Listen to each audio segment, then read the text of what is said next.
Yeah, we can just bring chairs forward on the right.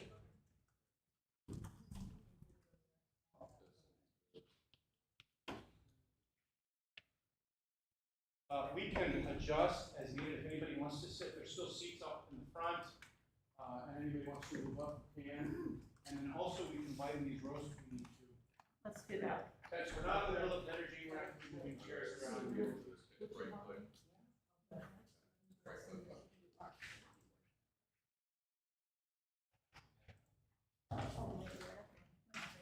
Oh, no, I don't think it's in it. No, but I was thinking, oh, we brought. Greg, how's this camera right here? You see me? Do you want me to start, Benny, so you can start? Okay. Well, you're ready. Awesome. I'm gonna set up my camera stack up. Okay. And I think just in that's case smart. the live stream is not working. I'll go with that stuff. So start or wait? Do you want me to start, honey? Father Peter. I'm not Yes? recording yet. What? Oh, got it. It's not recording. Got it.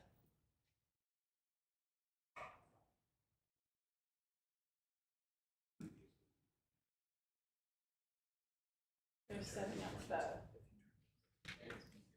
the stream.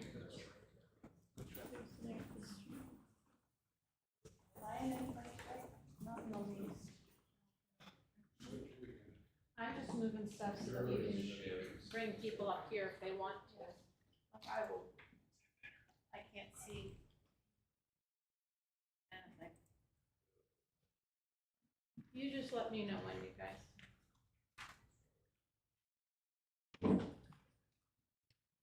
Thank you, everybody who pitched in today. As you know, it's all hands on deck, and this is the deck. So, We have a lot of people who are not able to come who want to watch it, so we just want to make sure that we have the recording in place. We're going to record it twice, once live and once with the tripod. And that's what we're doing. what do you need with I'm going to do it on my phone, record it, and then post it. And Gregory's doing it live, but it's a little blurry. Oh, I see. Yeah.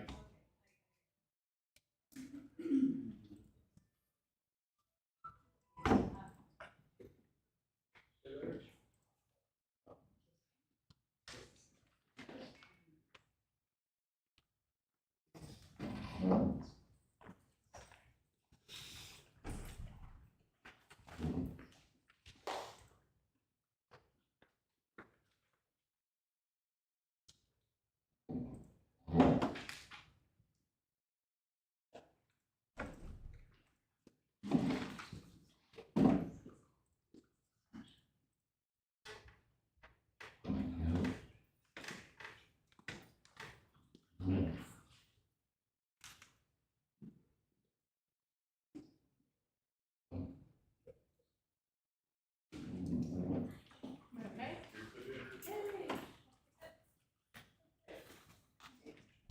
Can I do it from here? That's right. Okay. Okay. Sign on to Jenny. She is the best. Now for the second introduction. Jenny Askedelis is a Lebanese-American iconographer, educator, muralist, folk finisher, and calligrapher. She lives in Louisville, Kentucky, where her brother, of blessed memory, Archpriest Alexander Addy, pastor for 30 years at St. Michael the Archangel Orthodox Church.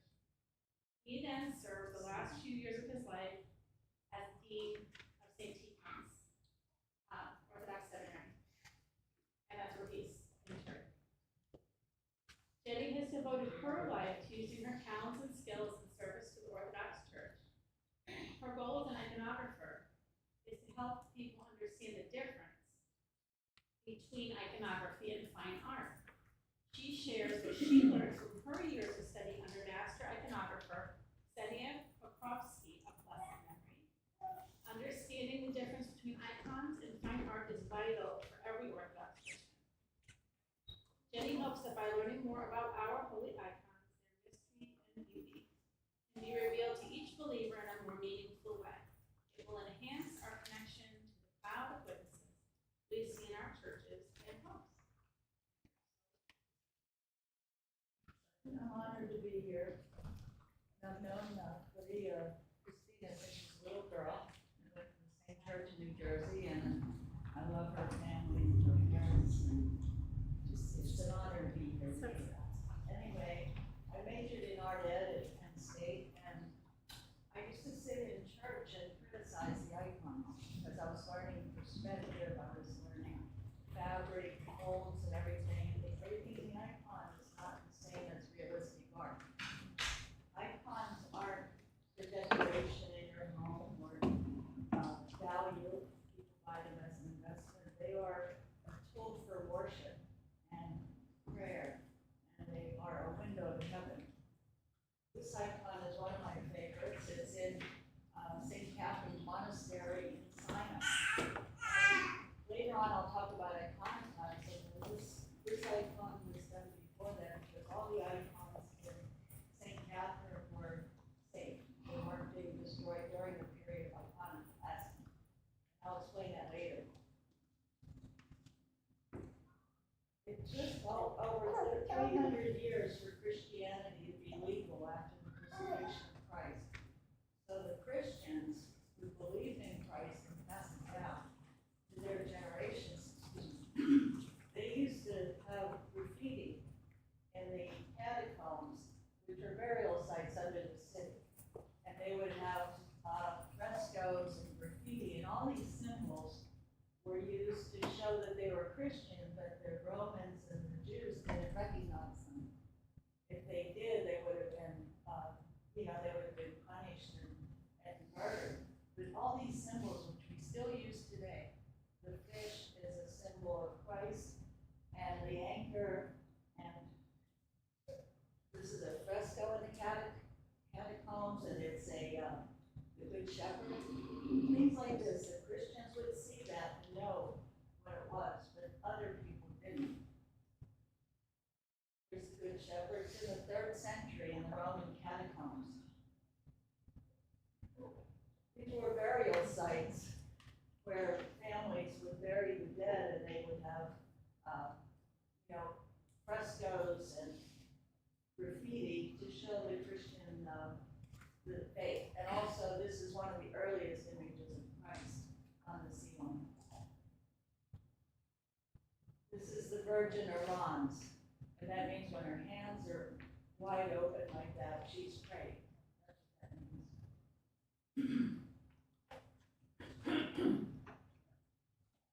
A lot of icons are based on reality. This is a 2nd or 3rd century medallion that shows Peter and Paul.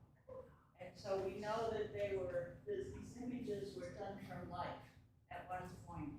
And so every icon of Peter and Paul have the same features. Peter on the left and Paul on the right. These were frescoes in the catacombs that recently were uncovered because they used laser technology to clean off the limestone on the ceiling, and they found these images of Peter and Paul, but the laser technology didn't ruin the pigments, so they had that bright color as if they were just and there's an icon of Peter and Paul, the same exact features. Some icons are done from images, like we have several icons done after the invention of the camera, and we have photographs of these saints. But the iconographer sticks to reality and uses their images to portray them in an icon. We hear a lot about forensic science, and a forensic artist had the skull of St. Nicholas, and he modeled his face on that skull. So this is what modeled that skull. That's the image of St. Nicholas. And there it is on the top center. And all these images of St. Nicholas from different countries and different times look like him. So they are based on reality. And here's a card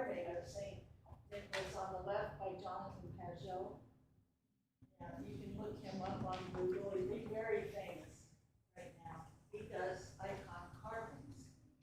And that's carved out of stone from Africa. Theotite, something like that. And this is St. Nicholas on the right, done by Xenia's daughter, Anna. And Xenia had her children in her studio, but Anna was there since she was a baby. And now since Xenia passed away, of blessed memory, Anna does beautiful churches, and they live up in Boston. That's her beautiful work. And Xenia said, when you're a teacher, you want your children to play leapfrog. You want your students to play leapfrog and get better than you. And she said, my daughter Anna is better than me.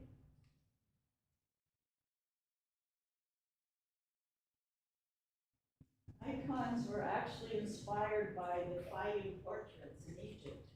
If you ever go to the Metropolitan Museum in Manhattan, they have a big collection of fighting portraits, and the Egyptians believed in an afterlife, different from ours, of course, but they have portraits of themselves painted and put on the cover of the sarcophagus, so that in the afterlife, they would be able to recognize which one was there.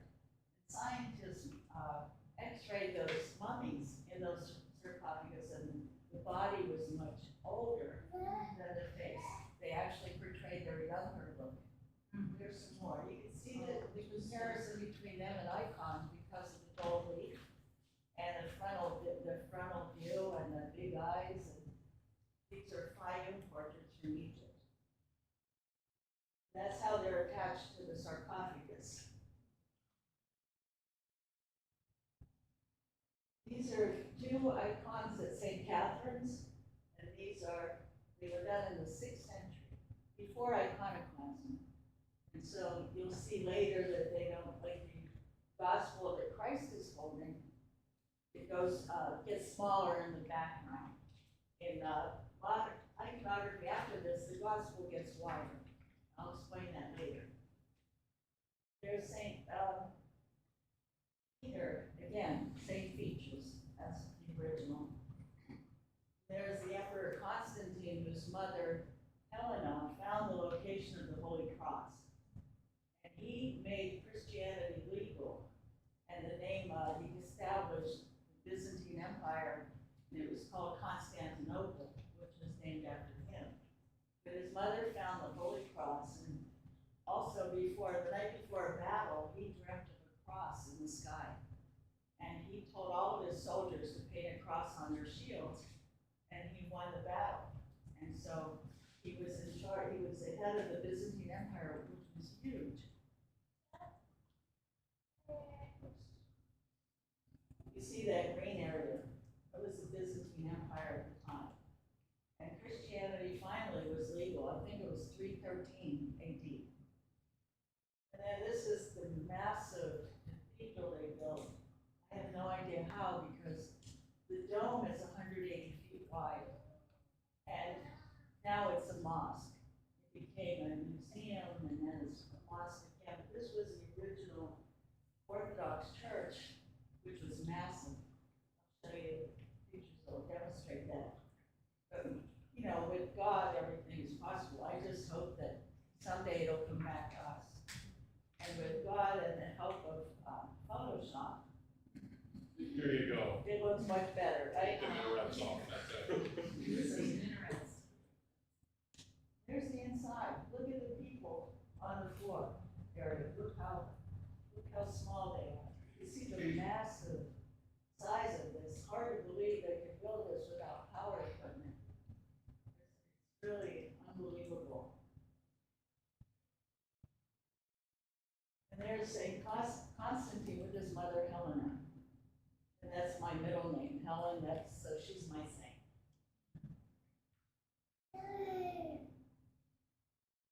This is a mosaic in the Hagia Sophia, which means holy wisdom. You hear a priest would bring out a gospel and say, Sophia, let us attend. That means wisdom. And so this is really an important mosaic in the Hagia Sophia, because it's the first time that someone was above the kings. So Christ Christ is higher than the rulers. And I saw a TV show on PBS or something about the Hagia Sophia, and it was there. These icons, mosaics, are very high in that huge building. And I heard that it was interesting to learn that the gold tiles are not flat on the wall; they are angled 45 degrees, so that the light hits them, and people down on the ground see it. There's another one. Theotokos is higher than the kings, and they're holding. Constantine is holding the Church of the Holy Sepulchre, which he built when his mother found the Holy Cross, and then. Yes, he's holding the Hagia Sophia, because he had that built. This is the beginning of iconoclasm, where icon lovers, iconoclasts, were criticized for worshiping the icon, almost like if the Bible says not to make images. Well, people criticize Orthodox Christians by kissing the icon, reverencing them. So, do they contradict the second commandment, which forbids us to worship graven images? This was the charge that was leveled against iconoclasts. No, that means lovers of icons. By the iconoclasts, who called them idolaters and destroyers of the Word of God. Similar accusations are sometimes made against Orthodox people today, because we've been having a lot of inquirers and converts in our church, and they come from a church that doesn't have images. And they are puzzled by us kissing the icon, lighting candle, and sometimes they're a little uneasy. Not after they convert, but sometimes they're uneasy in front of their parents or their friends that stayed in the other church. I heard a priest talk about taking his family to a wedding in a Protestant church, and when they were leaving, his little girl said, "I didn't like that." He said, "Why?" She said, "Because there aren't any people on the walls." So children see the image. The icon is a window, and the saint is on the other side of that window frame, looking at us. So it's a tool for worship, and children see, babies in our church often look up at the dome, often, and point to it. And this little boy that became my godson looked up at the dome and looked at me and said, "See?" Aww. So it's really special how they connect right away. Iconoclasm lasted almost 120 years. And they just damaged and burned and destroyed icons. And the only place that was safe was Italy. Sorry, I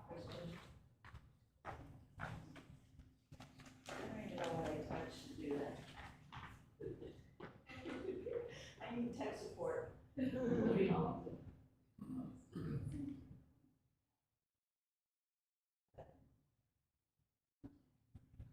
So Italy was safe. A lot of iconographers fled there. If you go to Italy, there's a lot of beautiful icons in the Catholic churches there. And also Mount Sinai was safe. St. John of Damascus wrote a treatise about icons, and he said that I do not worship matter. I mean, he wrote so much, it's a little book. But he said, I do not worship matter, I worship the creator of matter. We're not kissing wood and paint, we're worshiping the person who is in that icon, who is a reflection of Christ. All of the light of an icon, all the light of the face and the garments is the light of Christ. And then they whitewashed icons which were on the walls that couldn't be burned. So when they sprayed dyes off, if you see pictures of icons with their faces scraped off or whitewashed on the wall of the church, this is what they did.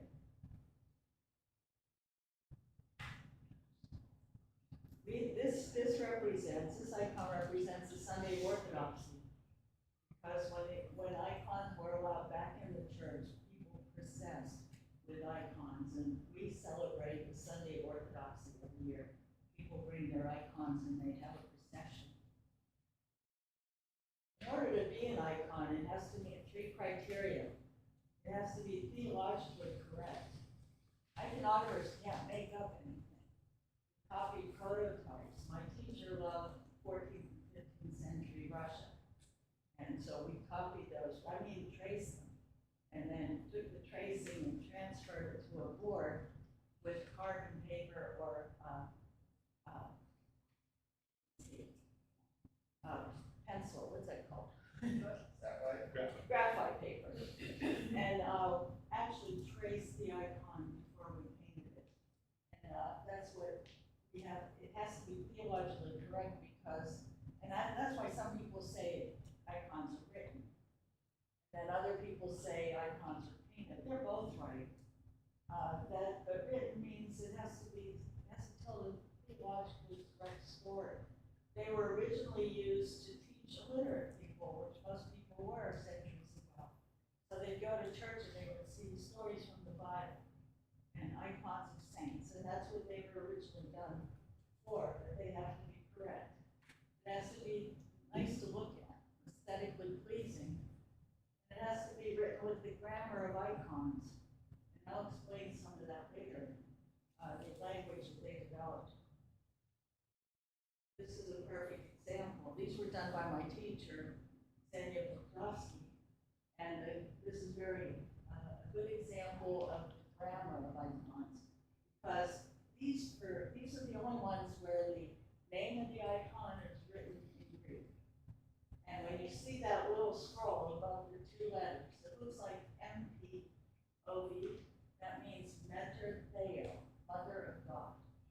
But these are always in Greek. In America, we should do icons, the names of the saints in English. And I've been, St. Kiklans are all in Russian. In Greece, you see them written in Greek. But these 2 are the only ones written in Greek in America. And the little scroll above the 2 letters is an abbreviation, so that it's the first and last letter of Mater, and the first and last letter of Theo. So that's what that little line at the top means.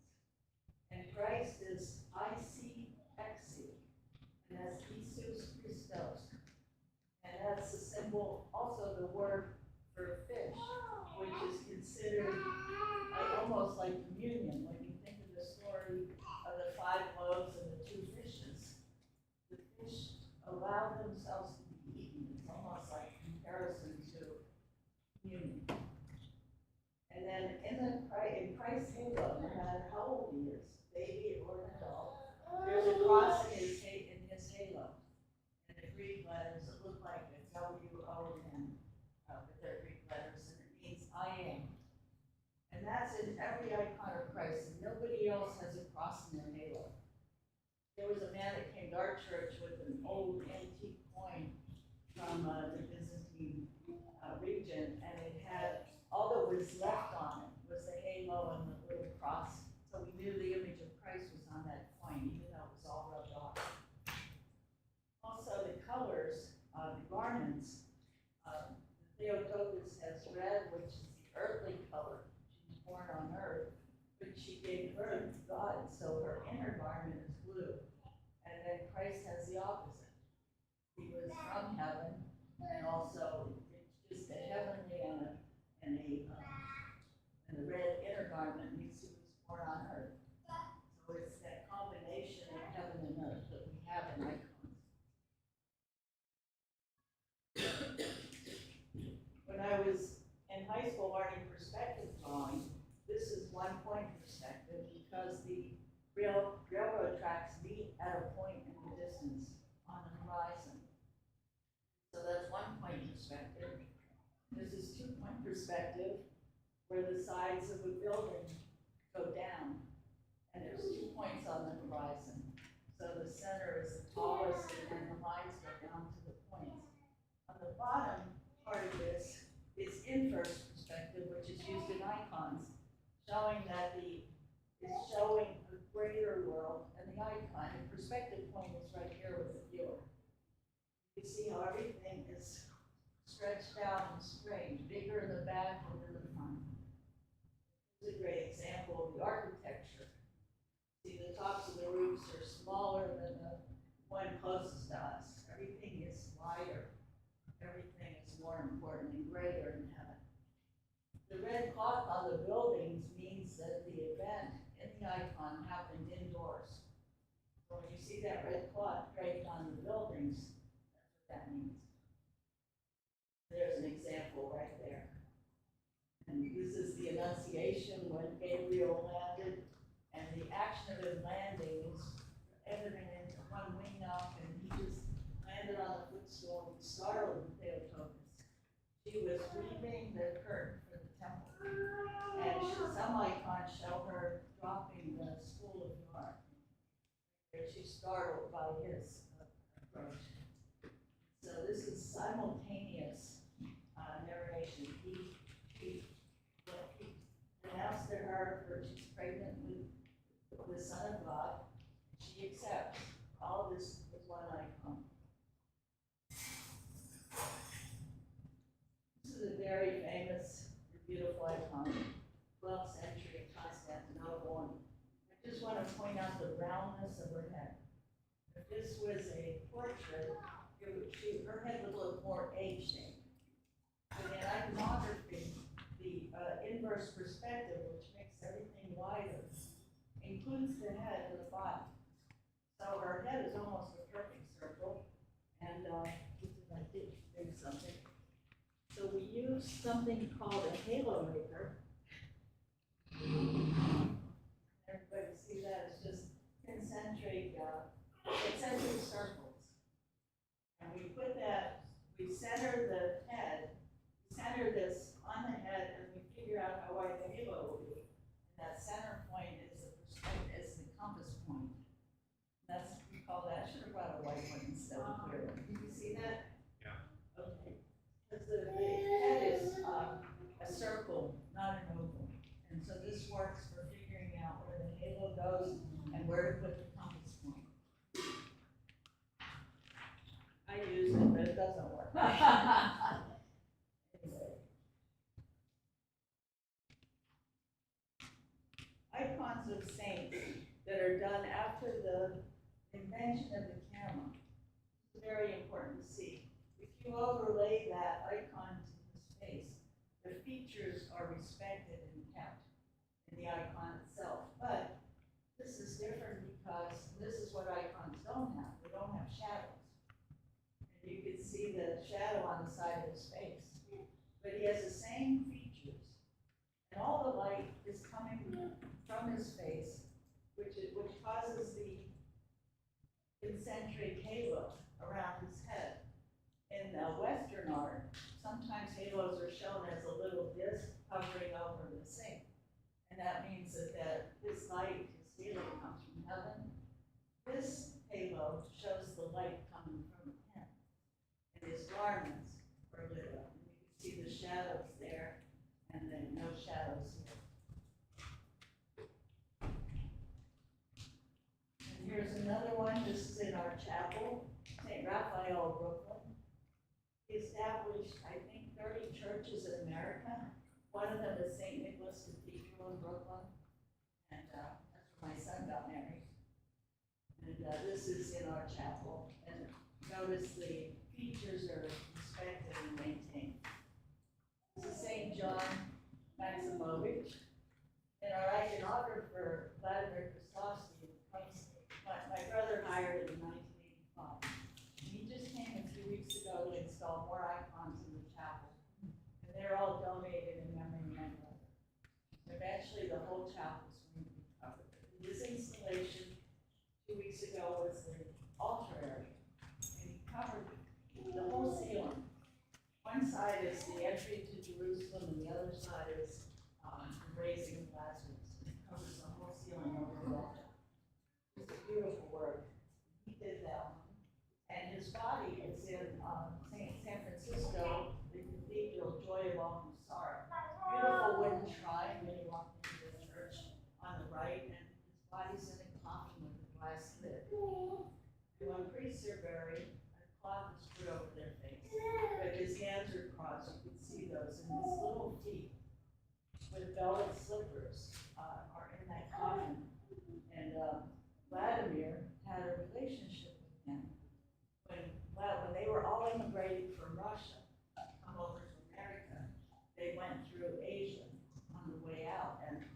his mother was pregnant with him at the time.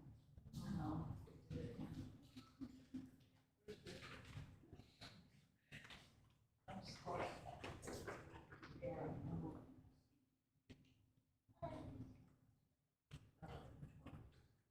Oh, it is. Oh, there it is. And so St. John wrote a letter to Vladimir's parents, and his parents wrote a letter to St. John. They knew him in Russia, and they told him that there weren't any Orthodox churches where they were, and he was about to be born. And St. John wrote a letter to them, telling them how to baptize him. He has that on his icon wall, and I have a copy of it. And it's written in Russian, and it's written by St. John to Vladimir's parents.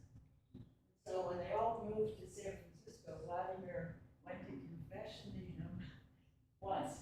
It took 45 minutes. And then he also was an altar boy with him. But he was there at the church, the kids were having a dance in the basement, and he would come down and they'd change the music real fast. And then he said to Vladimir, the person you like, do it. He didn't. Vladimir listened. And finds out later it would have been Vladimir's wonderful wife. So anyway, yeah, his relationship with them was amazing, and he also was there when they vested him for the coffin. And he actually took the root icon of Kursk up to Seattle for liturgy, and when he went out to the rectory after church and was going to change clothes, they heard this big thud. And he died in this room, in that rectory, so they made it into a little chapel. I wanted to show you this because the light on the garments is where the body touches the garment. And the back part is dark because that's in inverse perspective, you're seeing a little bit of his back. You know, the body is getting wider in the back also, but where the fabric is lightest, that's where the body is touching it. And the fabric looks like crystals. It doesn't hang like real cloth. So the light coming through is really beautiful. The Holy Mandelion icon is the face of Christ only on a towel. And our legend or our belief is that King Abgar from Edessa asked one of his messengers to invite Christ to his castle or where he lived because he was suffering from leprosy. And so the messenger, Jesus knew what he wanted. He couldn't go to Edessa, but he asked for a cloth. He pressed it on his face and his image appeared. Very famous image. And so when the messenger took the cloth back to the king, his leprosy was healed, except he had a big area on his forehead that was visible. And when King Abgar converted his country to Christianity, the forehead, the leprosy was healed on his forehead. So this is often called the icon made without hands. And there's the one in our chapel that Vladimir did. It's just the head, no body, no bones. Here's the one from Greece that's in our chapel in the iconostas. Now this is the Russian one. The Russian palette is a lot of earth tones compared to icons you see from Greece or other countries. They have more jewel tones in Greek icons, but the Russians have a very soft palette. St. Luke was the first iconographer. He actually painted the Theotokos from life. So here's an image of him painting her, and she looked at the image and said, people will call this blessed. So this is the icon of the Theotokos called the Podigitrium icon, and she's looking at us, and she's pointing to him. And on the right, there's an angel guiding his hands as he's painting the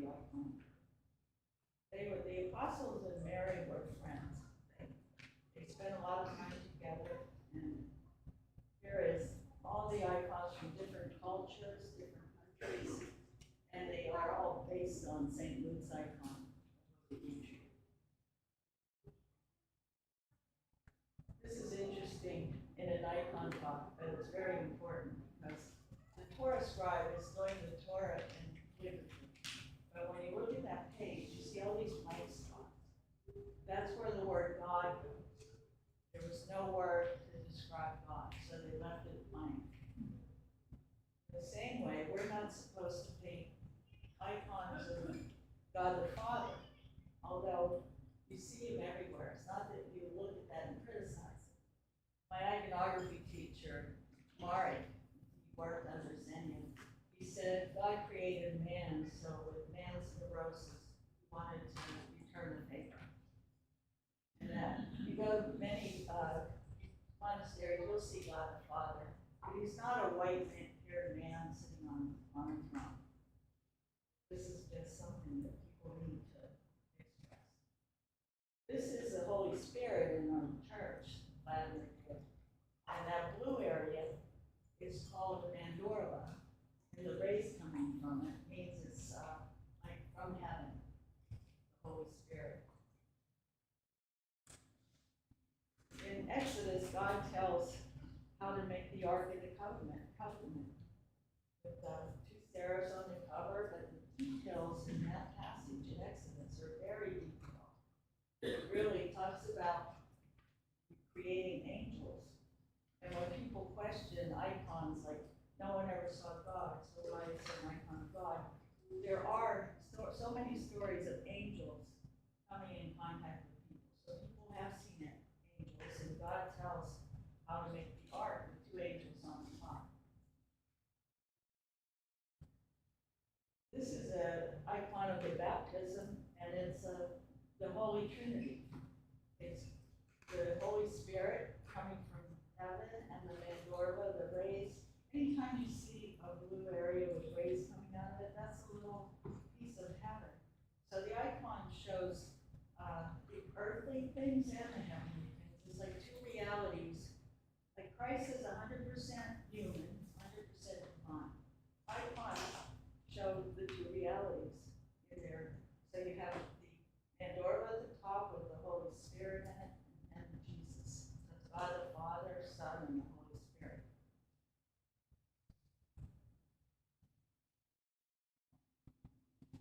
This is the icon of the three holy visitors, and on the left is the hospitality of Abraham. Abraham and Sarah are serving the food on the table, and they kill the fatted calf. And so when these three angels appeared to Abraham, he knelt down and worshiped the Lord. This is a reference to the Holy Trinity in the first book in the Bible. And so when I did an icon of the Holy Trinity, my teacher said, every day before you start working, read Genesis 18. And then there was this famous iconographer in Russia named Andrei Rublev, and I think he's a saint. But he took that composition and he made this beautiful Trinity on the right. And notice that the center angel has the colors that Christ wears, the blue outer garment and the red inner garment, and he has his fingers out blessing the food. So this is the Holy Trinity from the first book of the Bible. And also, look at that table. It's kind of, if you look at it, it's shaped like a chalice almost, but what's important is the front of it is open for you to join. So that in front of that table is an invitation to us. And this is just to show you the circular composition that Rublev did. Abraham and Sarah has three visitors, but everything is circular. And notice the foot rests are wider in the back than they are in the front. And the mountains arc towards Jesus. And the architecture is inverse perspective. There's a circular composition. We see those mountains in so many icons. What do they? Well, they're not realistic. They're all part of the icon language, and they arc towards Christ. I mean, if they're done right, they arc towards Him. Like, you can see they're all supposed to almost bowing down. They're not realistic mountains. They're not realistic vegetation either. But they actually actually look very similar to the mountains that you see in the Middle East. I mean, like, you see that all over Israel. That's what they look like, Oh, which is very interesting. yeah. Yeah. These are two that I did about the Holy Trinity. The one on the left is above the royal doors in the chapel. These were done with egg tempera and gold leaf on wood. Egg tempera can't be done on canvas because eggs, they fossilize. And if you put them on canvas and roll it up, it would crack off. So they're done on wood. This one's done on canvas. We have a senior apartment building on our property with 16 individual apartments. And seniors live in there, they all have their own space. It's not assisted living, it's apartments. And so this is in their vestibule, we have a curved wall. So this is actually 10 feet long. Oh, no. This is 10 feet long. Yeah, okay, thanks. What? You should pull up a chair right here. Anyway, yeah, it's 10 feet long. I had to build a stretcher 10 feet long and staple the canvas on. And then it's glued on with wallpaper case. We use this commercial case that is clay-based. And this is the hospitality of Abraham. And the apartment building is called Trinity Apartments. So did you say you did that in egg tempera or no? No, the wooden one on the left I did. Okay. It's the tempera and gold leaf. And on the right it's acrylic paint on canvas because it's flexible. All icons are religious art, and not all religious art is an icon. We know that from things that we've grown up loving all these years, like Western Renaissance painters, the mother and child, and Christmas cards and all that. But you can see the painters would have models from the street come in, or people would pose for these paintings, so they're based on reality. The baby looks like a chubby little infant, and you never see that in an icon of Theotokos. Jesus looks almost like a little man, holding a scroll, which is the wisdom of God. So these are based on, they're beautiful. We grew up with them, but they're not an icon. You see the difference here. Jesus looks like a little man, holding the scroll, and she's looking right at us and pointing at him. Also, icons don't show the agony and pain of crucifixion or anything else that happens. But in this German artist's work, you can see the anguish of the people and also the suffering of Jesus. And we have a more peaceful crucifixion. Everybody's sad, but it's not that, doesn't show that agony. Here's the nativity icon, and what's interesting about this is that the Christ child is wrapped in swaddling clothes, but looks almost like it's a prediction of his death, because even the print he's in looks like a prophet, and he's wrapped in the cloth that was wrapped for burial. And Mary is not looking at us, she's looking away. And Joseph is being tricked by a person in sheep's clothing. And it's like, he's like a devil telling Joseph, there's no way that this happened the way he said it happened. And there's all these things that took place on this icon didn't happen at once. They're in scripture, but the feast day icons show everything that happened connected to that important day. And also, everything in this icon is present day. It's not a picture of what happened in the past. So in church, we use the word today, not yesterday. This didn't happen in the past, this is happening right now. There are all these things that are in here, like the three wise men, the angels, shepherds, everything in there happened, but not all at the same time. So it's called simultaneous narration. The iconographer can't just make things up. Everything in this happened. And I wanted to show you the one in our chapel. And I asked Vladimir, that has a pigman door 7-pointed star in it. And I said, what is the meaning of that? That's the nativity there. And he said, it's only used in the nativity icon. And he said the 7-pointed star is the birth of Christianity. So before that, it was the 6-pointed star, the Star of David. And then the 7-pointed star is the birth of Christ. And then the 8-pointed star is 8 days. What is the explanation for the 8-pointed star? So I used to go to a church in Alaska that was an octagon, Oh, right? And so the eighth point is it's the new day. okay. Yeah, with that pink mandorla, even Olga didn't hear about that before. I was really, I said, you won't believe what I learned today. We're learning everything.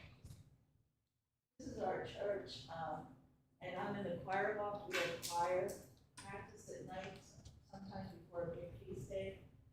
And no lights were on. The chandelier's off, all the lights in the front are off. But what I love is how a candle or a little light will light up the gold leaf. And it looks like talking about icons or a window to heaven. To me, all the saints are standing on the other side of the window, looking at us. Because an icon is a meeting place for us and the saint referenced in this icon. So I just love that when I look out in a dark church and see the icons, see the silhouettes of the icons looking at us. This is our dome. And this is what babies in church point up to. This was just beautiful scene.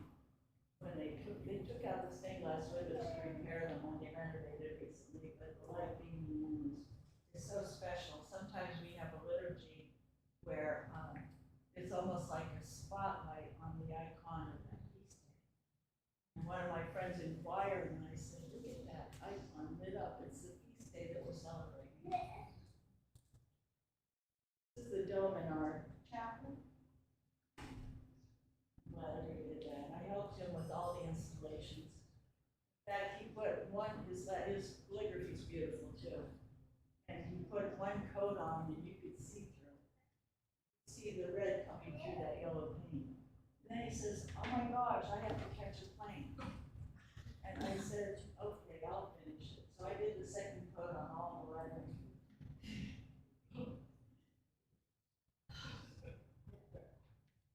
Or spotlights, it's just the sun coming through those windows. This is the Annunciation icon I did for the royal doors. And one of my friends said, what are you doing on the back one? I said, what do you mean? And she said, she went to Russia and the iconostas had icons on the back facing the altar. I never knew that. So then I did them. This is the Alps. There's focus. There's the back one. I did the cherubim surrounded by gold leaf. So the only people that see that are the people that are in the altar area. I mean, thank you. Were those clouds? Yes. Oh, that one. Yeah. Oh, Yes. oh, I just couldn't tell. What's that? No, I just wondered if those were clouds. Is that what? And you can see below the resurrection icon, the mountains are curving towards Christ. There it is. I wish it was a better picture. But Christ is standing on the doors to Hades that he kicked down. I heard a priest talk about this icon, and he said, Christ will enter your heart if you invite him in. But you have to let him in. He's not going to open the door to your heart. In fact, there's an icon, I wish I had it here, but it's Christ on the outside of the door, knocking on it. And the door's open, and the only doorknob is on the inside. So he doesn't have a doorknob. He's knocking on the door to our heart, and will come in and be let. But when he went to Hades, he picked the doors down like a SWAT team. I love that.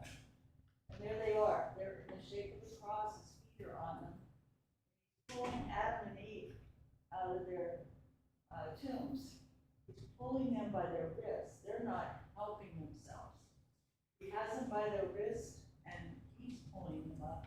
And the priest also said that, when I heard talk about this, he said, this is a perfect wedding because the husband and wife are not together unless they have Christ in them. So that's a great illustration of that. And underneath the cross or the doors, you see all the locks and chains broken by him. He's pulling everybody out of the graves, and we're having he represent us. This is the Dormition icon, which we're starting to fast today, and this is, I wanted to show you that Christ is in a mandorla, and it's an almond shape. This one, they're not all almond shapes, but they are blue areas with rays coming out of, represents heaven, and that's heaven and earth in one icon. Christ is holding an infant, which is the infant Mary, wrapped in swaddling clothes, and he is the midwife in this icon. And Mary, their focus is surrounded by the apostles, because the angel Gabriel, who announced her pregnancy, also announced her death. And so when she knew she was going to die, she said, I want all the apostles near me. There's an icon of, I have a paper one I put out, but it's, the apostles are all coming in on a cloud that's being pulled in by angels. So they were all over spreading the word of Christ, but they all showed up at the burial of Mary, but not Thomas. He came 3 days later, and he, all he saw when he went to her tomb was the belt that was on the stone, and Tom Athos has that belt. They have a Theotokos stone that was left on the stone, the body was missing. She went straight to heaven, but Christ is the midwife holding her soul. Here's another one. That blue area, this is in our chapel. I'm sorry for the old shot. It's up high and you get it. He's holding the infant Mary. And all the apostles are around.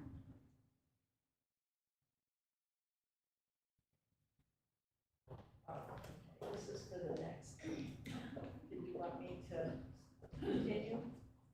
The next one is the You have two presentations, right?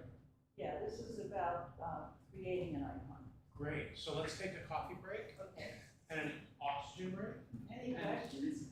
Any questions first? I have a question. With the Trinity icon on the altar, there was like a square. Does that represent anything? You mean the rectangle in front of the Yeah, the table? rectangular on the altar of the Trinity. That's on all of them, I'm not sure. Never heard it, I never heard a reason for that. What do you think? Catherine, do Or you have any maybe I idea? did. I don't think so, I agree with you, that, there's variations, I never noticed that, I think. Yeah. So the explanation I've heard for the rectangle is that on the icon by St. Andre Rupert, they found a adhesive on it, and they speculated there was a mirror right there. You could see yourself in the icon seated at the base. When you gave this talk at St. Michael's last summer, I don't remember the actual comment, but someone from the audience reflected something similar, that what he had learned, I don't remember, was that it represented, I think he did reference a mirror of some kind, I don't know, but that would be something. Which matches what you said. They leave that side of the table open as a space for you to come and dine. It's beautiful. Any other questions? I actually think it's precious that without actually knowing the exact reason why iconographers all these centuries have trusted the pattern that came before them and continue to represent, the same instructions and design. That's just very faithful. Are you talking about the little, it's like a drawing? I'm thinking of something else, because you come out of drawing, this is whoever asked. So the Trinity icon on Yeah, this. is it a drawing that looks like, let's just go see, because I think I know what you mean, it Okay.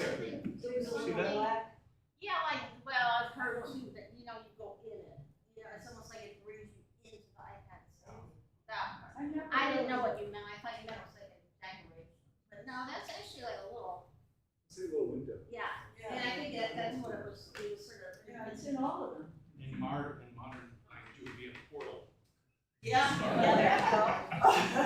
Yeah, Because your eyes naturally kind of go to the chalice, right. or they right. would, but that kind of like, you see them both. Yeah, they all have it. You know that. Well, then I guess we can infer that the expectations of the table isn't complete, really without you. God is complete, but the table, the supper, is not complete without us filling the table. I have a question. Not everybody knows, but can you tell us which angel represents which part? Yeah. Well, the only one that that's really, no, I don't, the only one that I know is Christ is in the center, because of the color of his garments. Okay. And they all have identical faces. Father, Son, and Holy Spirit, but no, I don't know. If I could say on the right is the green for the Holy Spirit. So we would Oh, assume it's okay. Father, Son, and Holy Oh, Spirit. all right, And they're both looking at the Father on the left. That makes sense. yeah. So it seems to me that Rublev takes some license, some innovation in the way he colored those garments. You know, that you do not see that in the one on the left, which I think you said is a precursor, right? So when you say that all iconography is,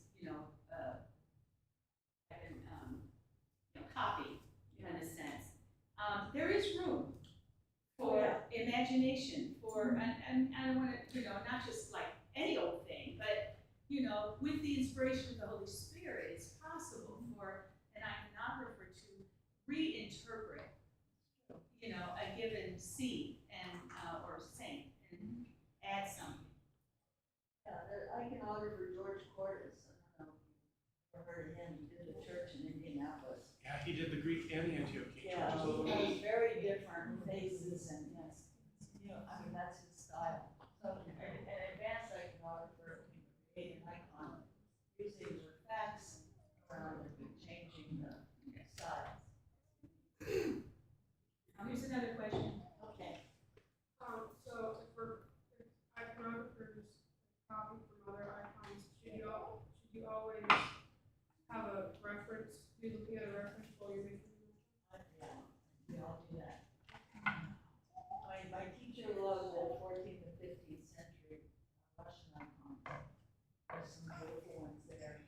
And, another thing about icons is that iconologist, the person who studies icons, can tell you sometimes where an icon comes from because of the color. Monasteries use what's available on their property. Those icons are made of minerals and clays and different things like yellow ochre and burnt sienna from Siena, Italy. And burnt sienna means sienna that was heated, burn it a little bit, makes it a darker brown. And all these icons are made of animal, mineral, vegetable. The animal is the egg yolk in egg yolk icons. Egg tempera.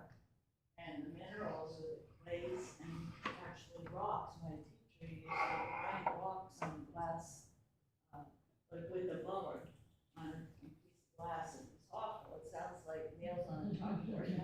But she created all these different pigments based on minerals. Like malachite has 2 shades of green in it, or 3 shades, and she would try to separate them with a pair of pliers and then grind them and get these. And that powder, real fine.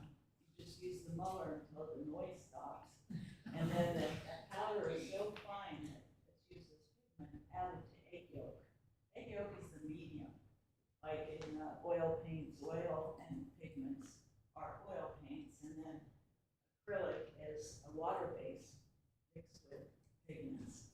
So, that's really, she knew so much. She was a physicist in a lab studying DNA.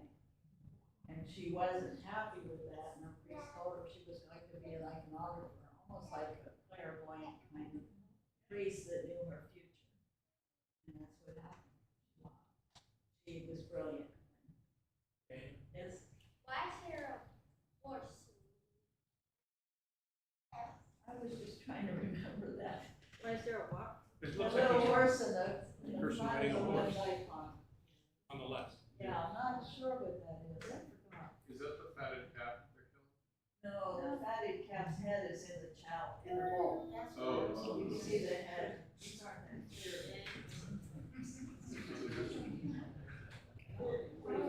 Can you see it better there? The head of the calf is in that bowl. Maybe it's sort of like the suddenness of the lines. Any thoughts? I was just thinking about that horse and I can't remember. I'll give you that. It was on the left icon, at the bottom, there's a little guy riding a horse. Well, it's probably a donor, don't you think? A donor? Oh, they always put little donors in it. Not always, but like he offered the money or, No, no? no, it has something to do with the story. Maybe it's Isaac, like a Greek premonition of Isaac.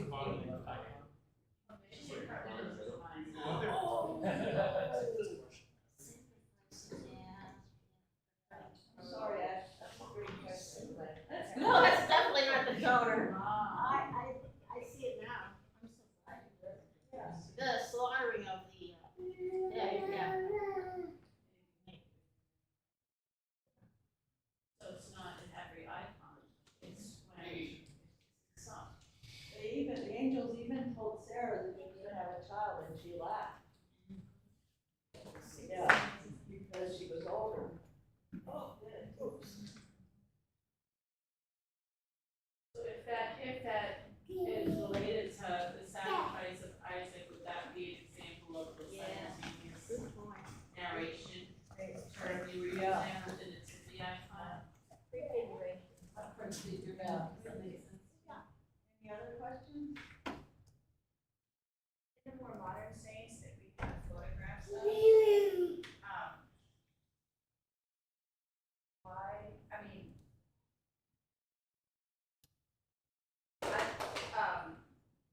I've never seen a photograph, I mean, I haven't been around a long time, but never seen a photograph of them, like, why do we use icons instead of photographs, what's the advantage to that? Because in an icon, the person is transfigured. They're made perfect, and so photographs don't represent that. And the light of Christ comes through them, so there are no shadows. Light flows from their face and their body, and wherever their body touches the garment, that's the lightest part in the icon. And also, they're transfigured and made perfect, so like St. John Maximovich wore glasses. And sometimes an iconographer paints the glasses, but they really shouldn't, because he was made perfect in heaven. St. John the Baptist lived in the desert, and made locusts and honey, and you know his hair was a mess. And in an icon, his hair is perfect. Every hair is numbered. So it just shows the transfigured saint. Can I say something about that? So there are a lot of people who have had, after someone has departed, and they will have a dream, or they will have for lack of a better word, an experience that is like a visit, and when they see their departed loved one, I have never heard an exception to this. I'm sure Father, I don't know, Father's heard it all, but I hear over and over again, and in my experience, when you see a loved one that has departed or have a dream, you certainly know that it's them. But they are better, they are younger, they are brighter, they are perfected. They're glowing, there's something about them that's absolutely transfigured. So, but that's such a great question, because we are blessed. I mean, we have photos of St. Nectarius, we have photos of St. Maria, we have photos of St. Elizabeth. We have portraits of them, even sometimes portraits, like we were just at the monastery in Elwood City, there's a portrait of St. Elizabeth, New Martyr, and St. Maria of Paris. But when we see them not quite as we saw them in this life, it's a reminder that, we're all being transfigured, and they have been transfigured. They are being perfected. It is different. It's them, but it's better, and nothing ends with great. Just to comment on the, I Googled it. Oh, great, there you find it. And AI tells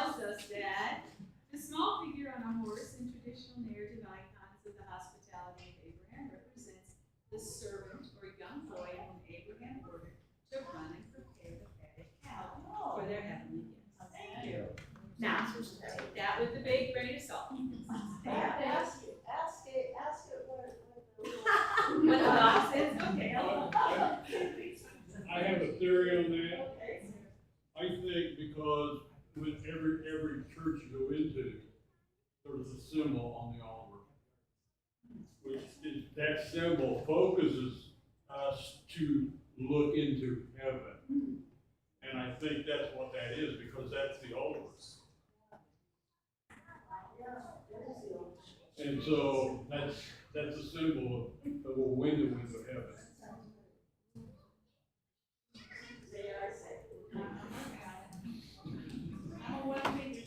Okay, any other questions?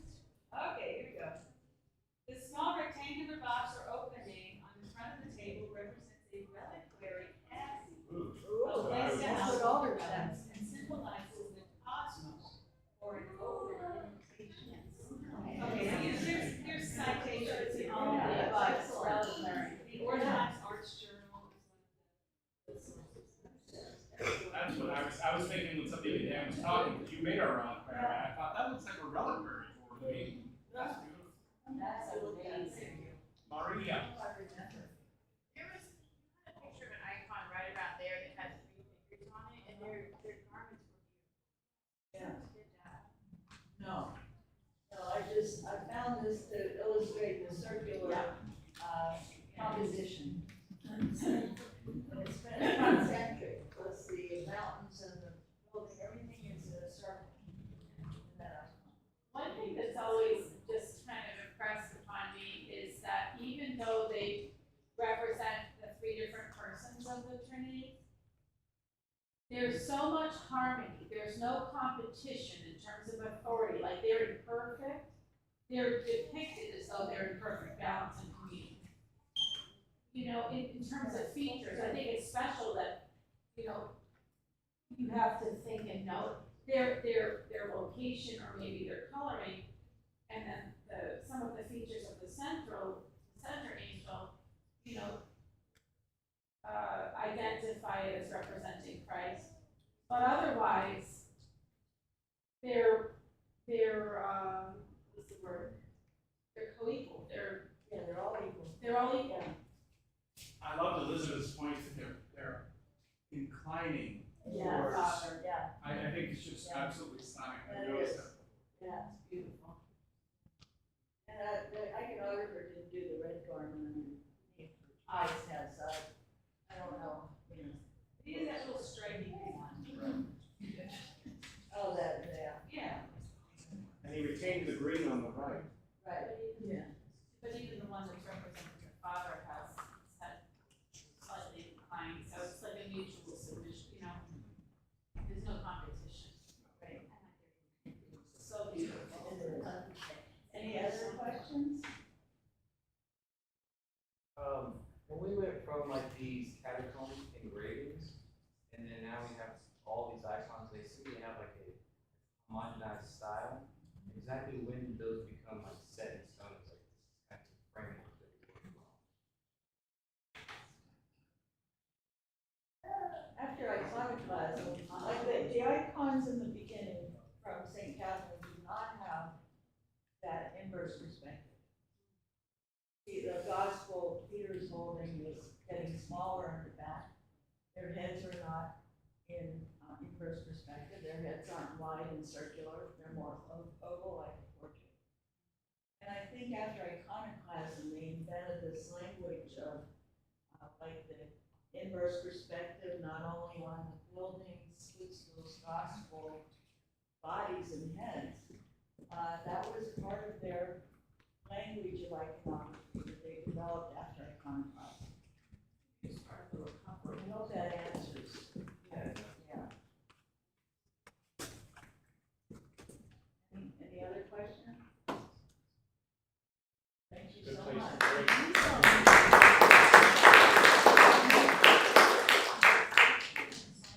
There's coffee fresh in the kitchen if anybody needs any. Leftovers. And seconds on Falafel.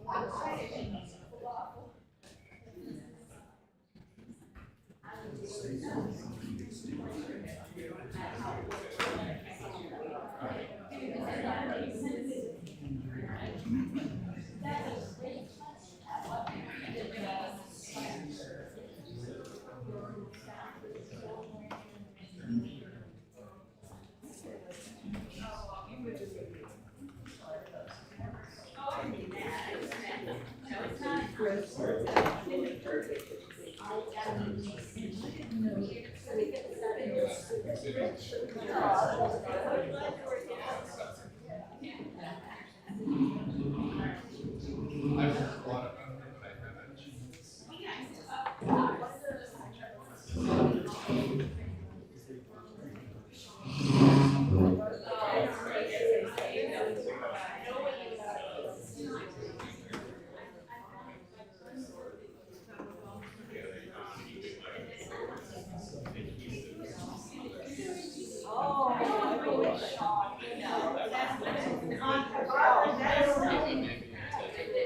Excuse me, Father Peter?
How can you say this phrase?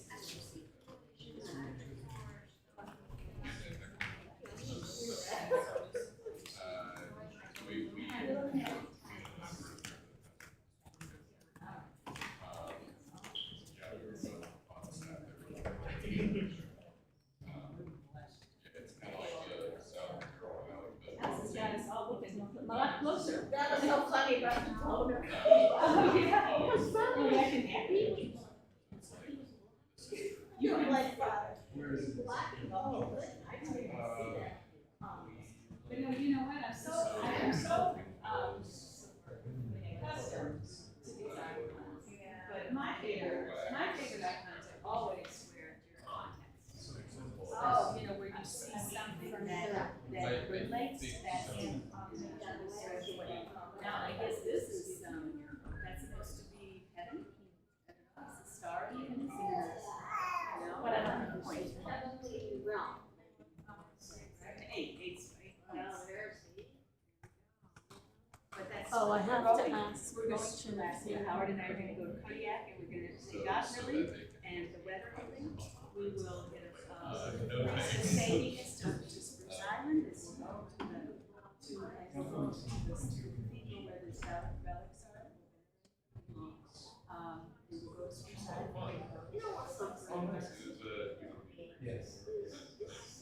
He told me to go up, and I was like, That's right.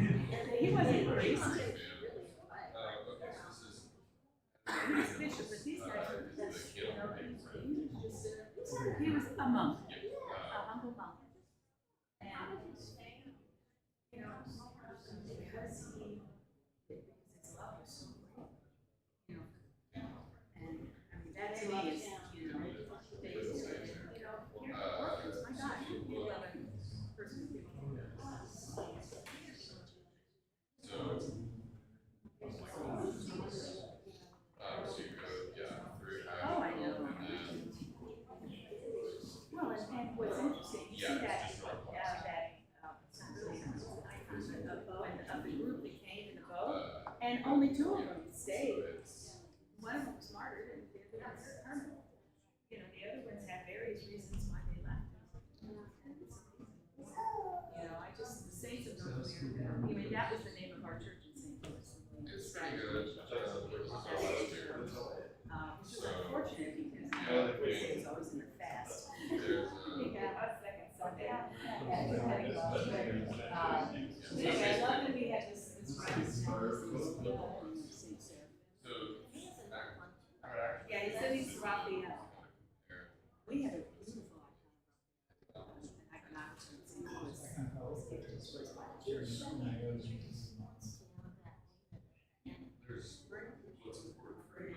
Oh, I could bring it with you. No, and it's very well done. I was saying Mark has developed into a fantastic. His name is Mark Shaker. And he, well, you wouldn't know him. He's I mean, no, well, no, I think he studied under the guy from into Zimmerman. Yeah, Phil Zimmerman. I had an icon by him too.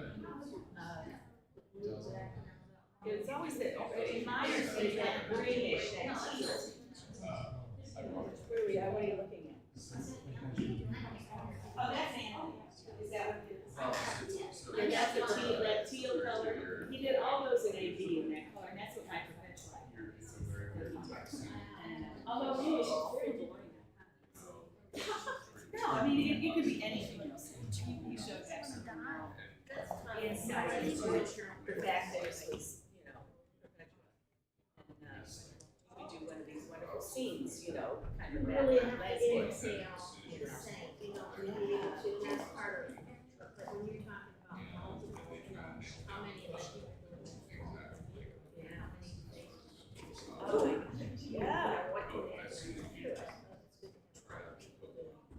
Yeah, and I can't remember, I know at Jordan Shin, she did have assistant actors that did do, but I don't know what exactly they, I know they did background stuff, ceilings and things like that, but we have a picture of her before when they were still building, and she's in what becomes the altar area, the sanctuary of the church, which at that time was just still rough wood and whatever. And she's painting the pantocrator that's gonna go in the dome. And, but it's so cool because here's, you know, little India, and here's this, you know, gigantic. She was using this brush. Yeah, yes, it was set up in there because it was, to be mounted, it was quite an engineering thing to get that thing up. And they hadn't even built the, you know, the top part, so, and then I drew her there also when she was doing some of the, apps, you know, that area up there, which is just, you know, and it really bugs me about the gold leaf in the apps is like little squares. And I can see the squares, and it bugs me, and they're not lined up. I mean, they're lined with each other, but they're like on the same. And it just really bugs me, and I feel like it should be brushed uniform. Well, that's where you probably almost have to put something else in there. What would they do? It's not.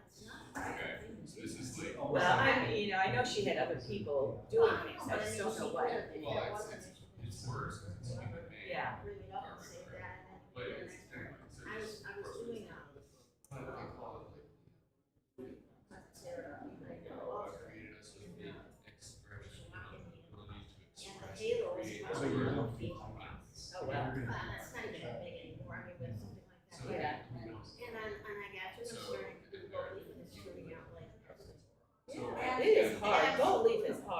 put it out there and it just didn't feel like, you know, there was too much tension. It's so, yeah, Because it wasn't just, right. stuff. So then when the priest was smart enough, he asked somebody that he knew that he came in here and he started, he just showed me what, you know, yeah, that's the thing, you know. Oh, really? And then it all became, Much more, smooth and, it was beyond. interesting. Now, I remember when Howard was doing that, he did, he had Gold Leaf, and to watch him, you know, it's hard, that stuff is so fragile, and then you're dealing with such small spaces sometimes, to try to get these tiny bits. It's like, oh, Gold Leaf, that's just but then you go to some of these places where Gold Leaf is everywhere, you know, and you're just so impressed. Well, you gotta say, you know, how much that was a lot, you know. But anyway, it's well, anyway, what's your thoughts on this press? No, actually, the funny,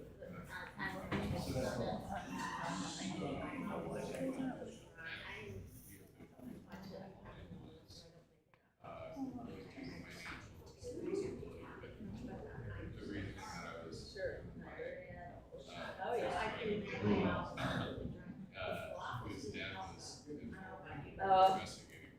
Well, and you know, the DVD came in kind of late, so. Can I go get you another glass of water? yeah, but we're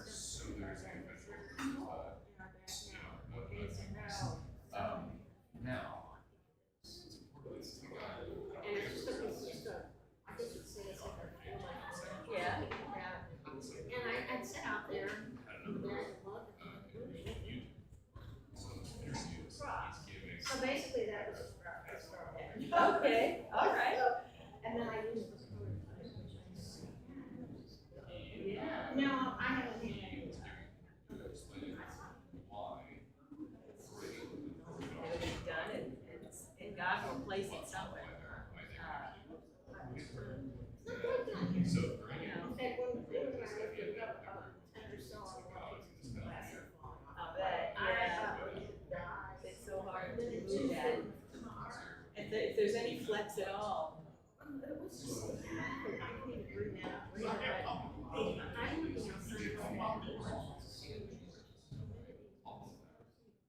know, every day I was here.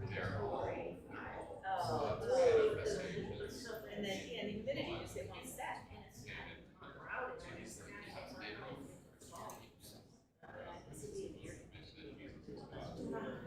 Would you want some besides water? You know, with it, that house? Like tea with honey? That won't help? Okay. All right, well, water. Just something that, you know, rather than go in.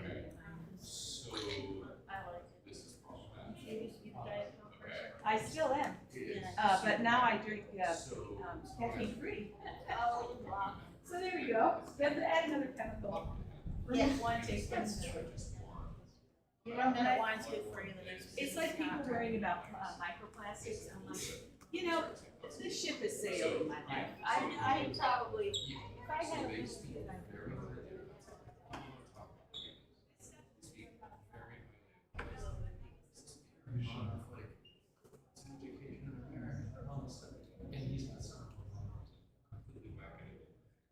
Did you know? Okay, so this. I only did some research after like all this weird stuff came out. This is super bizarre. And so what it becomes a lot more you understand it more when you read all the great texts, right? Because there's evidence that these are good. Some of the evidence that's presented is like if you go right, Hallmark, like water bed, right? Everybody seems to have this inclination to worship something rather than something. Right? It's everything, right? So people take that and they say, right, well, everybody's here to worship something. Okay, and you say, well, okay. There's this Roman that put it. Yeah, right. And so take that and Christians will say, okay, well, Where are they all? himself getting oxygen in various ways, right? Like, there's things that seem okay.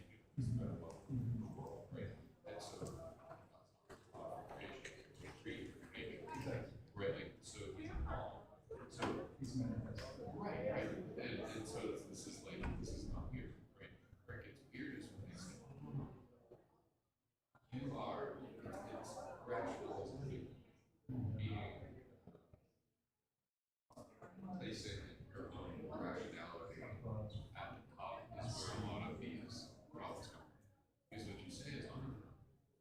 If I'm going to judge you, right, based on your actions, I'm going to judge you based on what you know, right? If you think you're doing the right thing, I'm going to report it, right?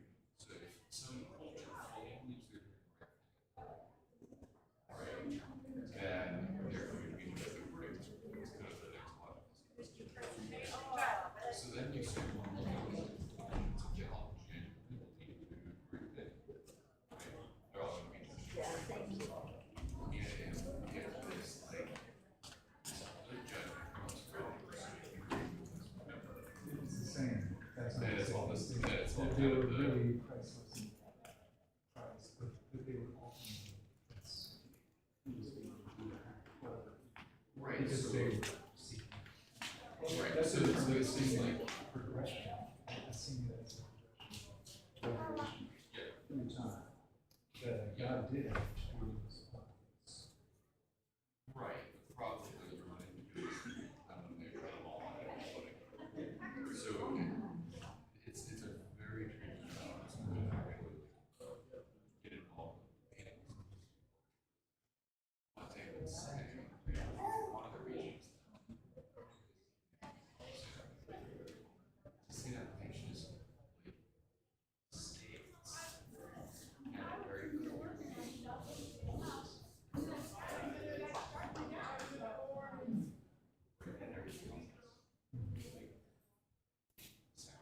Yeah, there's a place for conversation. That's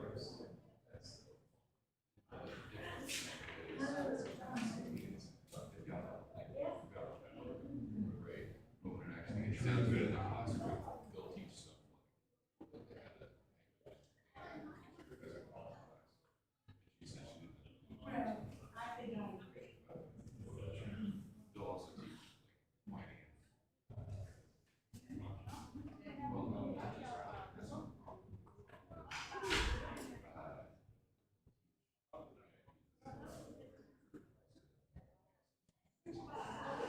do they give you both sides? Because I can see the benefit if you're learning those things from the perspective. If you said it's in to learn those other sources. You do. To see what they another formation that philosophy. But it's always given to you all. So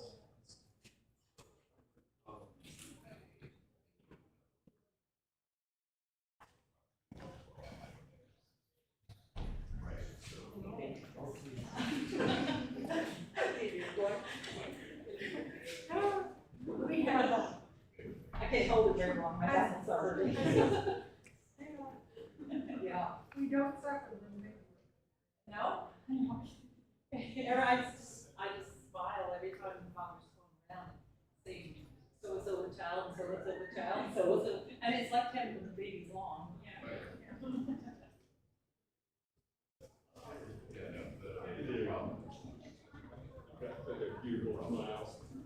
Isn't it cute? He said to have people, where's your smile? Is that one?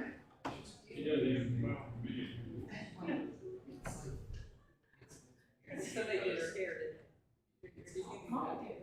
I figured it was, I thought the girls probably did it.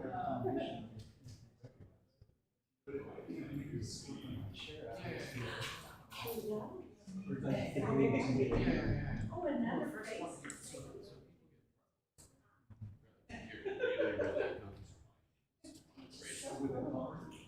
Well, it just in general. Right, whatever those like, Love to be like, talking. you know, politics, whatever, right, like people recognize, right? So in the context of that, and so,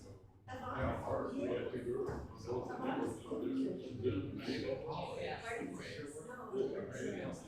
they don't have to be different generations, they are totally different kids. I had theories, like, well, why, the second one came out, I said she said she has a solution. She had to make a name for herself. She did.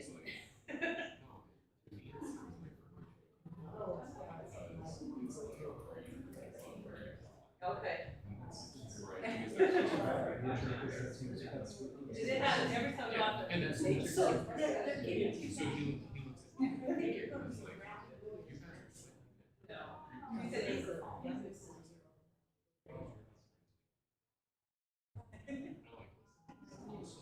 My first one was makes.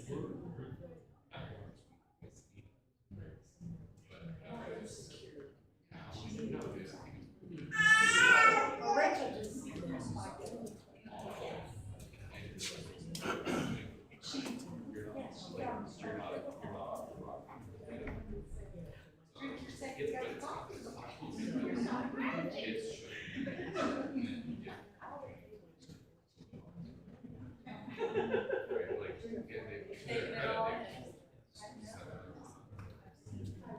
Well, this guy, I love this guy. When he turns around. All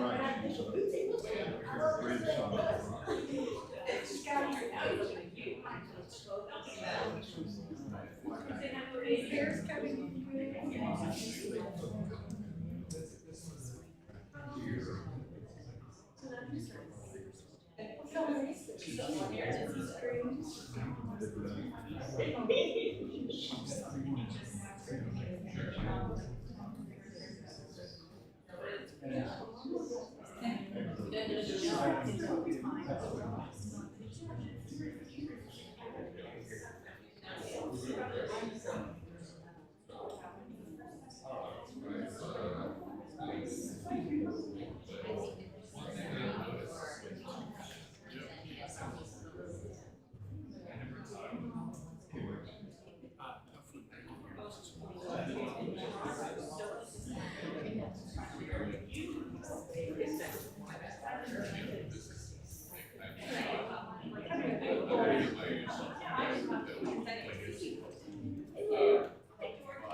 Yeah, I know that's way harder than I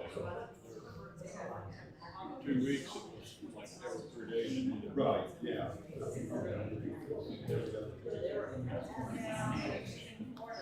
So I indicated whether to mow yesterday. Yeah, yeah.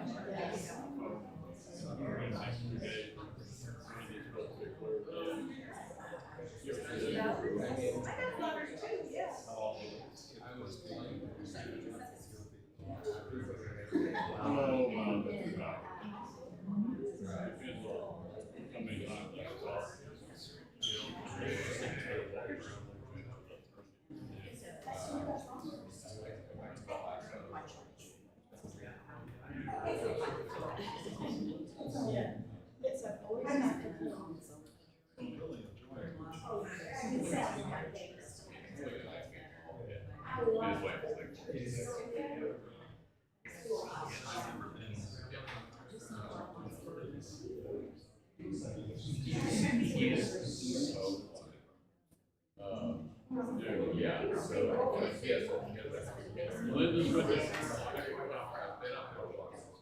Long time ago, I was down there.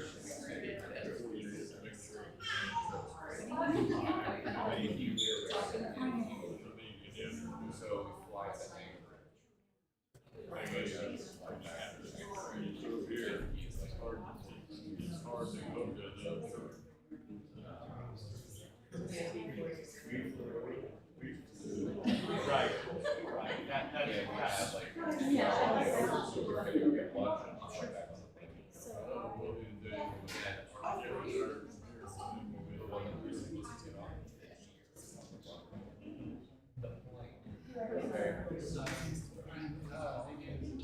So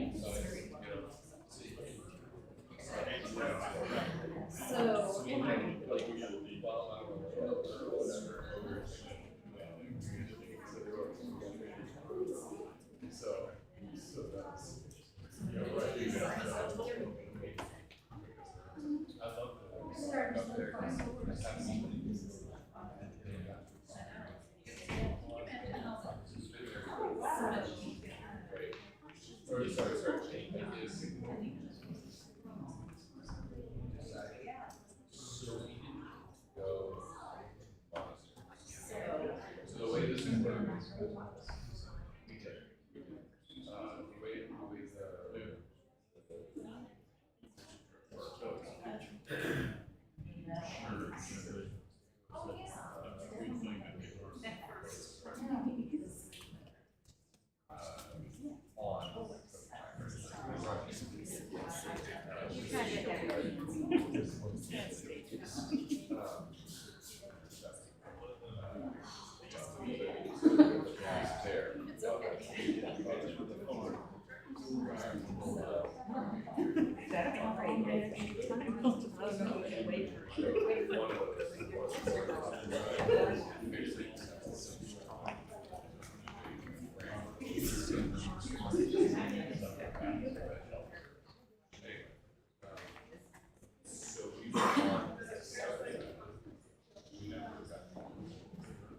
I think we're about ready to start up again.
They're still filtering it.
Christ is in our midst. He is, and ever shall be.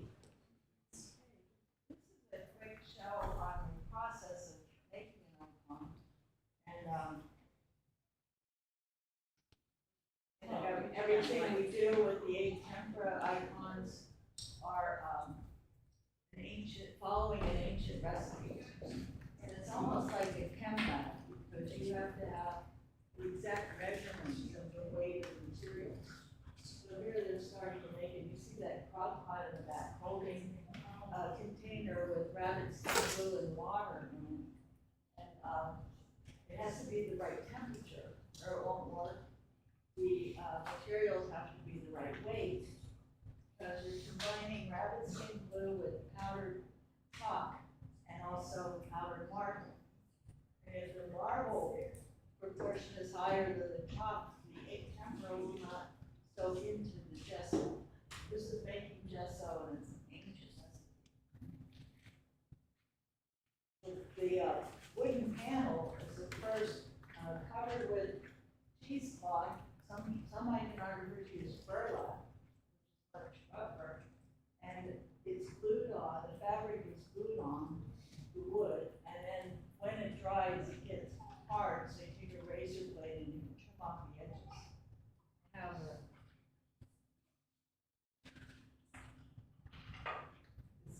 got cheesecloth.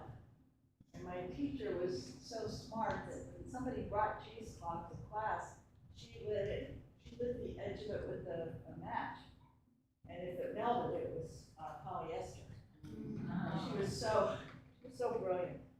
And then after that's done, 12 layers of gesso are put on it. At least 12. You have to have the cloth completely covered. But the purpose of the cloth is because if you paint it right on the wood, sometimes the wood cracks.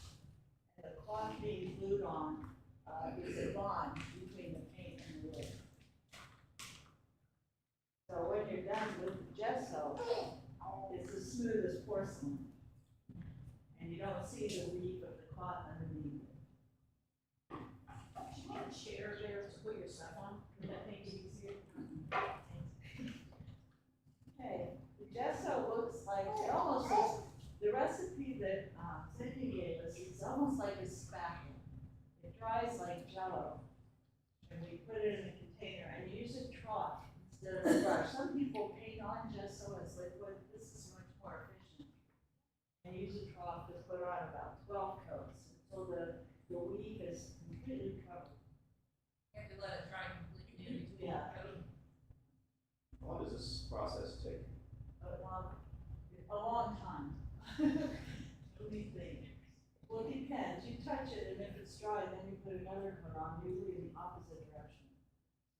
You crisscross the coats. Wow. And it's like jello, and she's so brilliant that we would cover the gesso with paper towels and soak it with throat spray, which has what do they use in funeral homes? Formaldehyde is in some of the some of the throat sprays for sore throats. And the formaldehyde, you soak a paper towel around the gesso, soak it with throat spray, and that would maintain it wouldn't start getting moldy and you could maintain that in a refrigerator, in a container, as long as the cheesecloth, or as long as the paper towels around it were soaked with throat spray. That's the kind of stuff she came up with, which is brilliant, because if it goes bad, all of that work is lost. It's just like boards. The ones that have the raised edge, it's called a cough check in Russian. And it's when you think of an icon being a window, that's almost like a window frame. And the icon is done in the inside of that frame. And that's really convenient for some churches who have several icons these days and other saints' days, because they stack them up in storage and the icon doesn't get hurt, because that ridge on the outside part keeps them from touching the icon itself. A tempera is using only the yolk. This is important because egg white is not used in egg tempera. The yolk is separated, and then if you have it in your hand, you run it under water. You don't want water to hit the yolk, it hits your fingers, and you kind of swirl it around a little bit to clean off the white off the sack. Then you take the sack and you pierce it with a needle and squeeze it into a container. So the sack isn't used either. It's just the pure egg yolk inside the sack. Egg yolk becomes fossilized with time. If you see old paintings in museums done with big camera, they can be cleaned and you'll see the original colors. They fossilize almost turning into stone.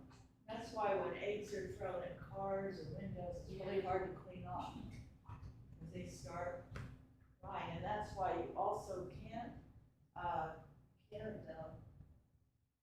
do egg tempera on canvas or anything that's flexible, because it would just crack right off. This is my teacher's hand with a muller, and these are all pigments. They're rocks and minerals that she grinds into pigments. And we used to go to mineral shops during the workshop, and she would ask the owner if he had any broken things. And she bought a little elephant that was broken, and he said, "You want broken things? They have little carvings." And she said, "Yeah," and she would turn it into pigments.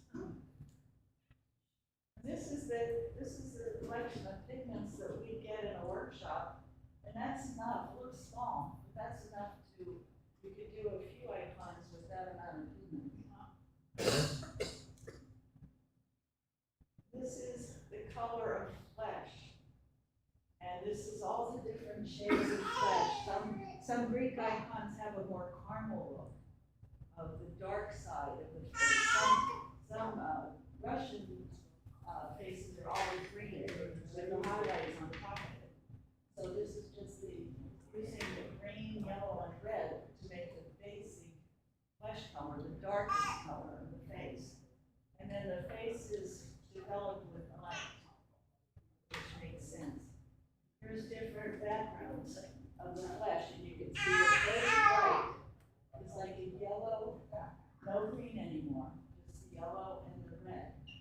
And you have to pick a color that's a little lighter than that dark spot. So this part of iconography is the most exciting to me because the whole face is painted that dark color.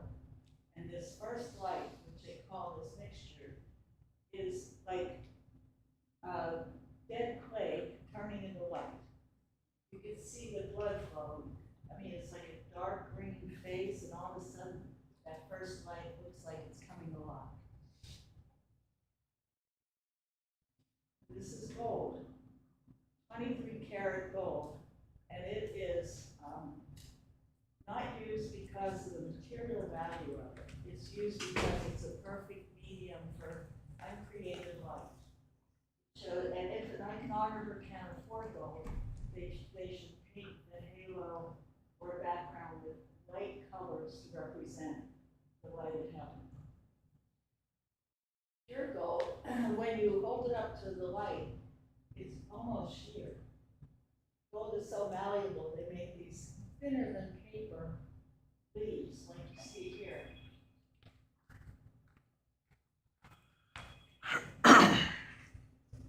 Anyway, this is, the gold is done first before the icon is painted. What they do is the gessup's porous, so they put a layer of shellac that's, it is thinned out with alcohol, so it's not, you don't see brush strokes.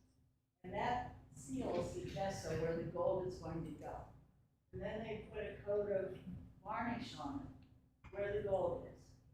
And let that dry, let that dry. And then the gold sizing is in a can, it looks like varnish, but it's a glue for the gold. And there's fast set and slow set sizing, and the fast set is painted over the varnish. And the slow set, you might have to wait 20 hours to do the gold.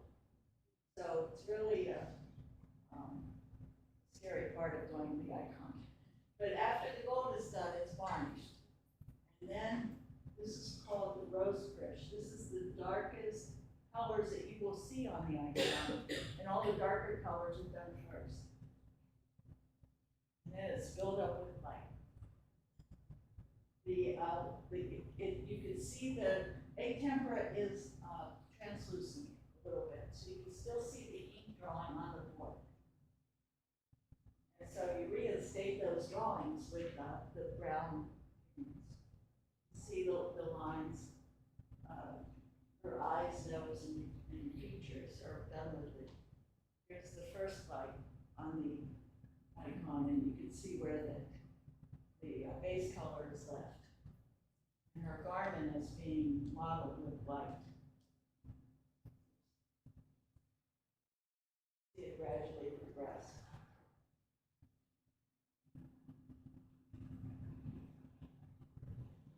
The gold lines on her garment is called assist. It's like the word assist with an E on the end.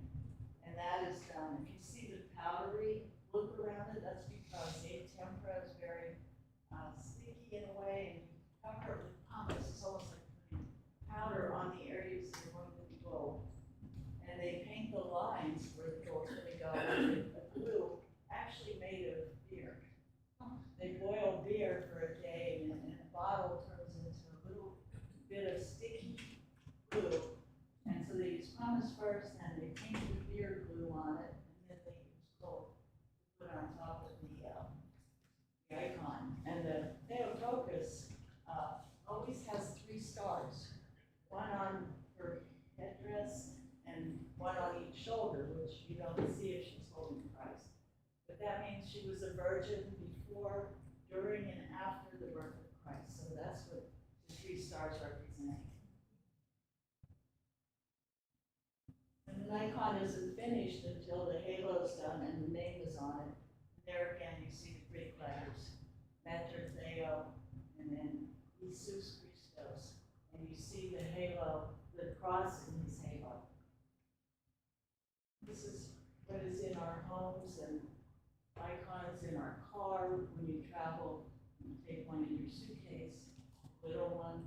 And so they're with us. They're tools for worship and prayer. And they're not decorations for your house. They're not supposed to match your sofa. And so that's a very intimate image of somebody's icon wall. Here's another one.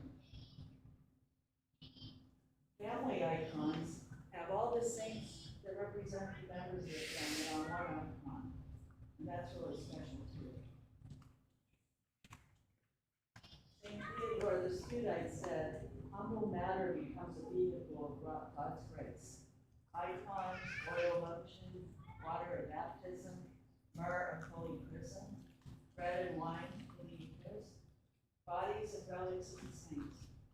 They raise us up to heaven much more than any ideas which man can conceive. So the icon is equal to the Holy Bible and the cross and the icon. Those are the three sacred things in our religion. How is it possible, though, to depict the divine harmony through earthly means? How can we convey that for which our hearts and souls pine? As everyone knows, to see certain stars, we need a telescope. To see cells, we need a microscope. In just the same way, we need a special sort of lens to see the divine realm. That special lens is the icon, an image that discloses a different world. Thank you so much.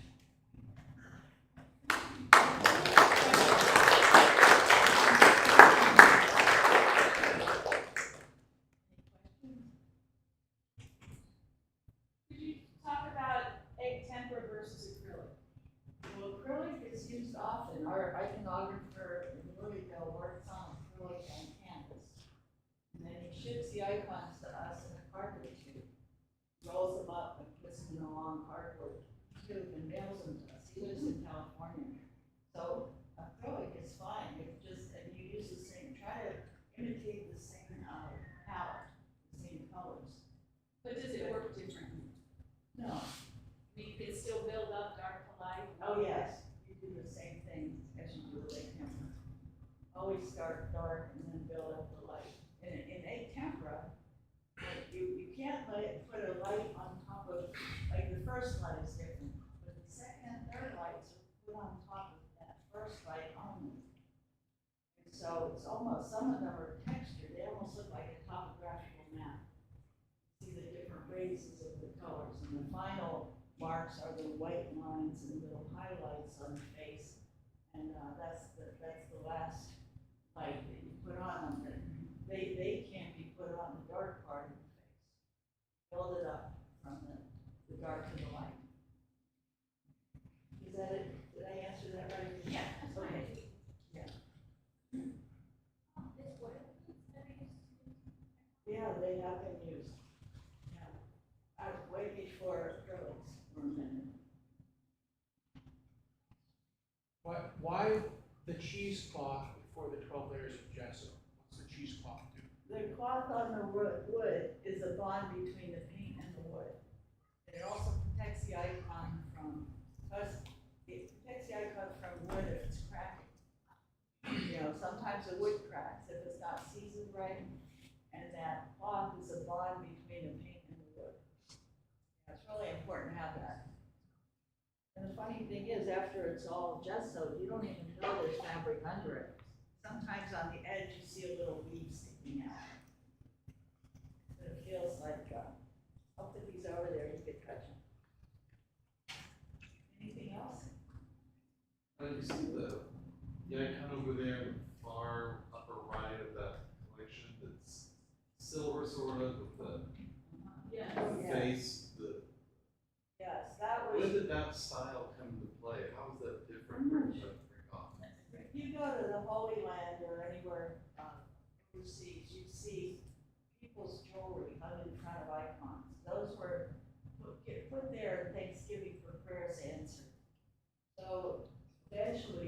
started melding that jewelry in and making a cover for the icon. So all you actually see there is his face. And, yeah, it's amazing. Some of the famous icons overseas are with jewelry hanging in front of it.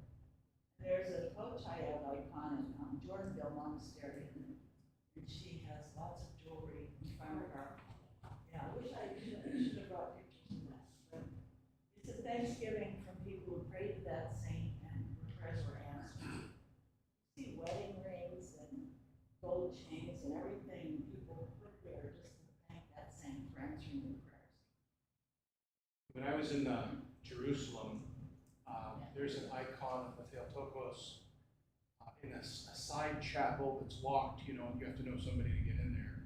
And we knew somebody, so we got in there. And there was a miraculous icon of the Theotokos that had jewelry hung all over it. Of course, I had never seen anything like this in my life. I had no idea what I was looking at. And so we asked the old priest, Father Elias, we said, why on earth is there all this jewelry? And he said, well, because everybody who comes here and they pray here, they're healed, because it was a weeping icon, a miraculous icon. Everyone who was healed sends something as a thanksgiving. And I said, well, that seems like a lot of healings. He says, oh, this is just a small percentage. The rest of it's, in a different place. They had to clean them off. Yeah, they had to clear them off because there were so many healings. I mean, hundreds and maybe thousands. And so anyway, yeah. But I didn't realize that they melted it down. That's where those came from. That's fascinating. Yeah, it's called a Risa.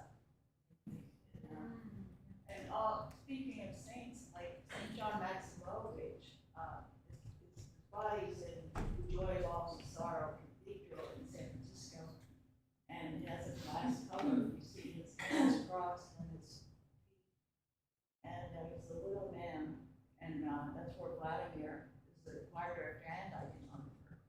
And people write letters to him, and there's a slot under the coffin where they put them, and that box is filled. And so I heard a story recently where somebody was writing a letter to him, and her friend said, "You're writing a letter to a dead man?"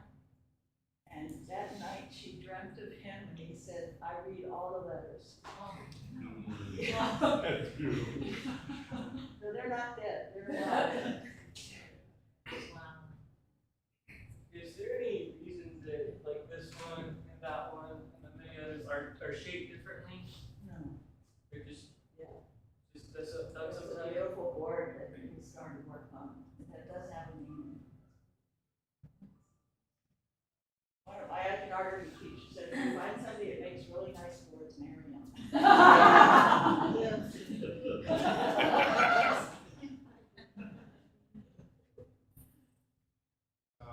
If you're to make icons with something like acrylic or oil-based paints, would you do it on canvas, and would you frame it, would you glue it to the board? On acrylic and oil, you would use water-based gesso. You buy this acrylic gesso. And you could use oil paint or acrylic on that. You don't have to make this gesso, which is just very temporal. So you could make the gesso and paint it right on the board? No, you just buy gesso from an art supply and use it. This one you have to make if you're using a template. So I'm getting the impression that there's like symbolic meaning for the process and making the icon using 12 layers of gesso, like 12 is like a common number in the scriptures, right? Starting with dark colors and moving to light. Is that correct, or is it? Dark to light is good, but our gesso you might need 15 years. Well, it depends on how it covers the cloth. Okay. How does an iconographer prepare themselves? That's a good question. I meant to talk about that. Iconography is so different from fine art because iconographers' prayers are iconographers. And they really, in some cases, pray during work while they're working. Every brush stroke is a prayer in some iconography studio. In fact, when nuns do embroidery for the church, every stitch is a prayer. And so there's certain prayers for iconographers, and also they recommend fasting and really serious. It's not like fine art at all. You're not supposed to sign your work because it's for the glory of God. You see icons with signatures when I learned this, it turns me off to see it now, but I didn't know that until I studied. There's so many things that you do, and you really work better when you pray with every brush stroke. So for really the rule, it's like the same process, you're just substituting the tradition. Yeah, you just, yeah. And you can do them on campus. Like I said, the iconography does them on campus and you ships them in carpet, so they're all rolled up. Any other questions? After someone gets the blessing from their priest to become an iconographer, what does that process look like for people that want to become iconographers? I'm glad you asked that, because the first workshop I took was in, they gave us certificates that we studied under Zen. One woman in a class started with business and put that online, and she studied under Zedek Cross. And after that happened, they stopped giving the certificates, and she said, to be an iconographer, I mean, it takes years. You can't take a few workshops and think that you're good enough to be called an iconographer. And so she said, the first word, you need to know the whole alphabet before you call yourself an iconographer. And she said the first workshop isn't even the letter A. She's really right, it takes years. I mean, children want to learn, and that's great. They can create copies, create icons for their rooms, and if you call yourself an iconographer, and even Vladimir, the apprentice under Father Kirkion, who did the, if you ever go to Jordanville and see the monastery, the icons, he apprenticed under the priest who did that. And then in San Francisco, the same thing. And finally, Father Kirkion said to him, you're ready now to go on your own. So it's not an easy, quick process.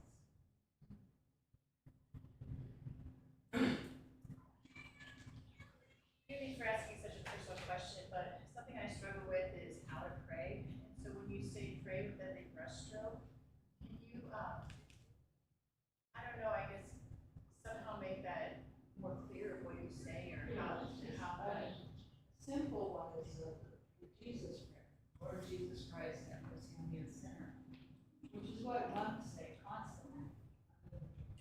Yeah, it's not, whatever you like, but that's a very simple and meaningful prayer. Okay, so it's, So with every brushstroke, you're paying attention. so you're not just free praying the whole time necessarily, it's, so sometimes it's just repetition. Yeah, you don't just repeat the same thing. You have a favorite one?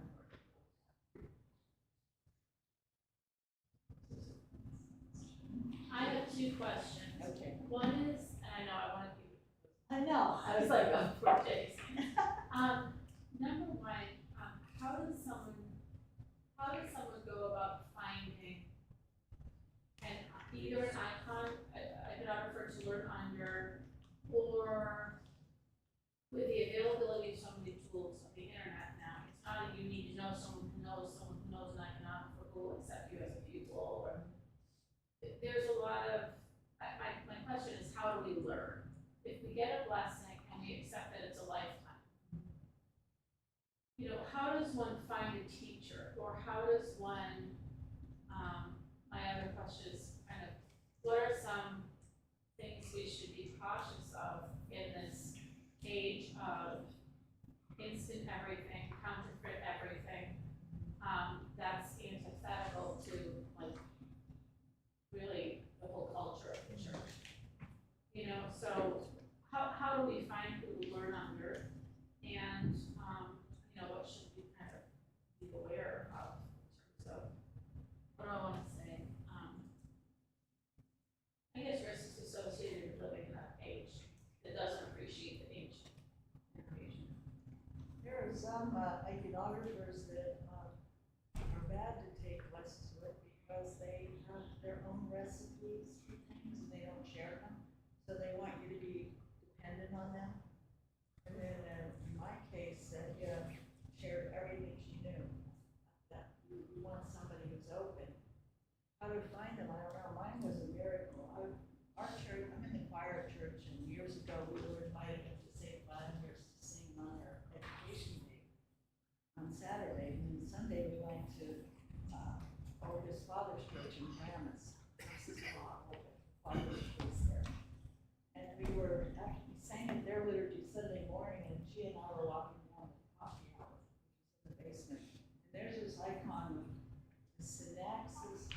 Synaxis means the grouping of North American saints. And it's a hagiographic icon, which means all the little icons on the margin are stories of their lives. Their faces are as big as your pinky nail, and their garments, tiny figures of each saint of North America. In that margin, they were perfect. Garments, the faces, the gold leaf was perfect. And I froze when I saw it. I said, oh my goodness. She said, I don't know, my father commissioned somebody to do it, I'll find out and I'll let you know. So a few months later, she comes up to me in choir and gives me a pamphlet. It was Xenia's first workshop in Lexington, Kentucky. Emigrated from Russia and moved to the Boston area. And the woman in Lexington's church was on the parish council to find an iconographer. And they almost picked one out. And somebody said to her, Mary, did you hear about Xenia Kropsky? She's world known and she just emigrated to Boston. So Mary called her and instead of ask her for her portfolio, because they were having a meeting to decide who to pick. And she sent them a little miniature iconostops, wooden. It was all pinched together, and they opened them up and put them on the desk.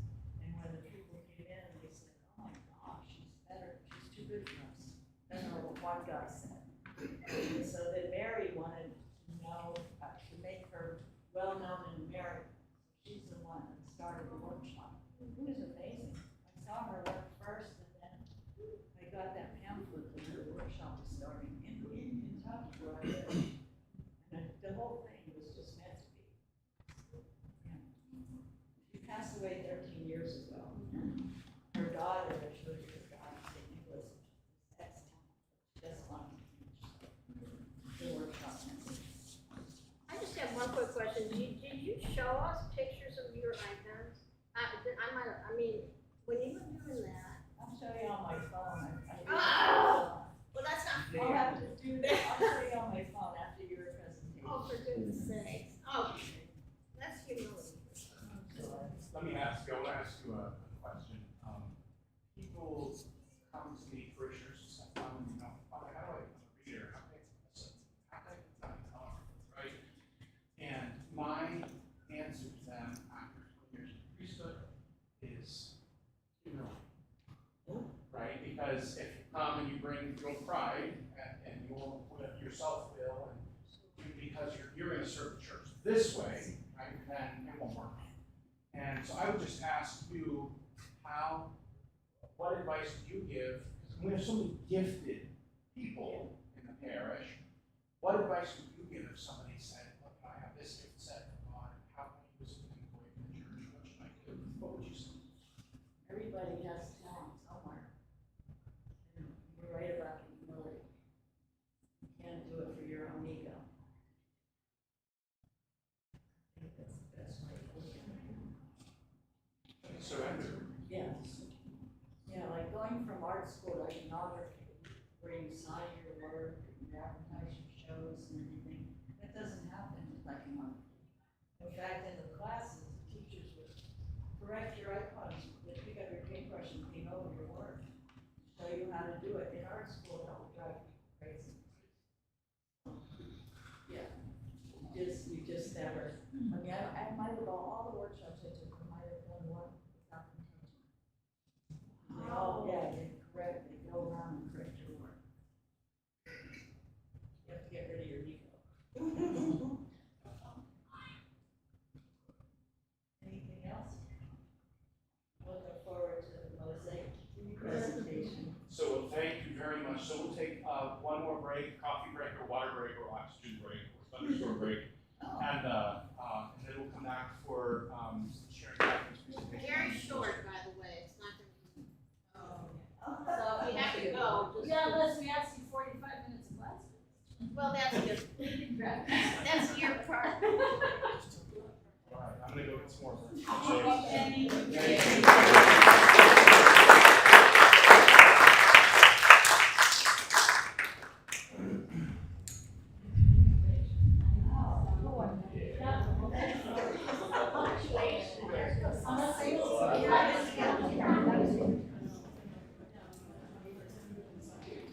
Show the church, I will. I did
do some.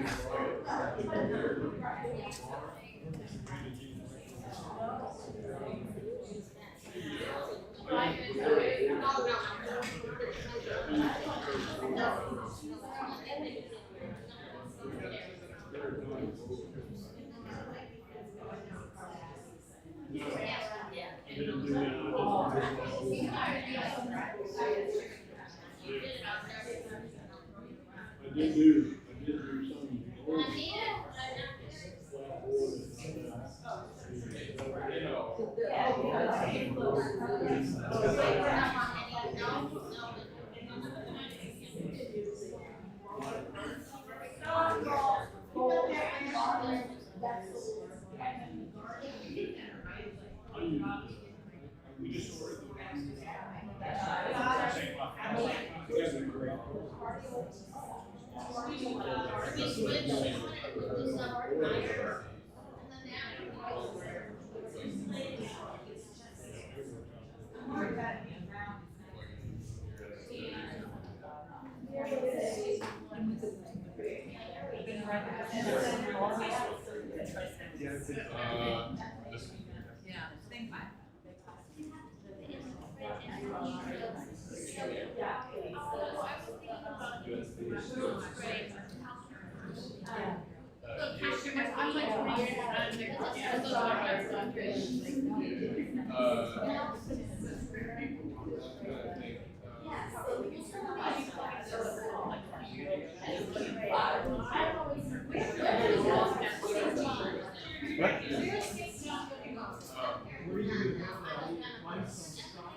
and then incorporate that in the new building.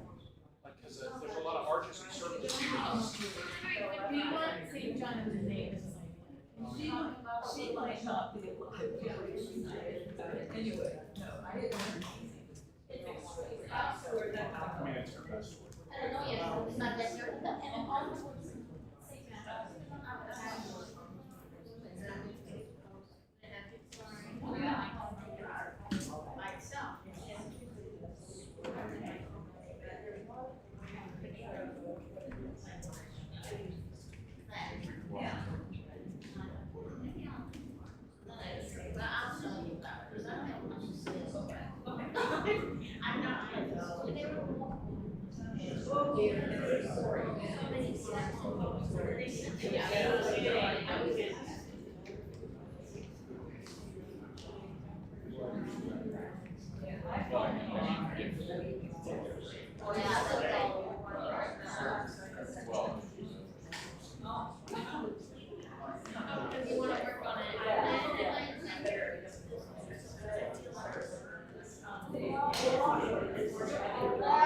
You're good.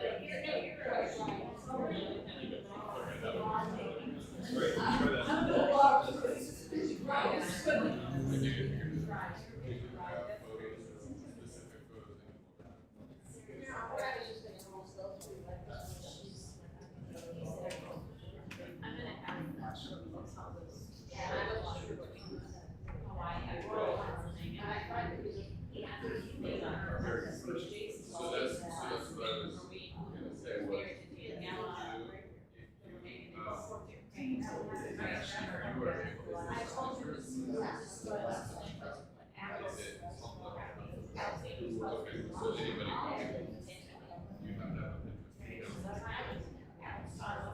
Well,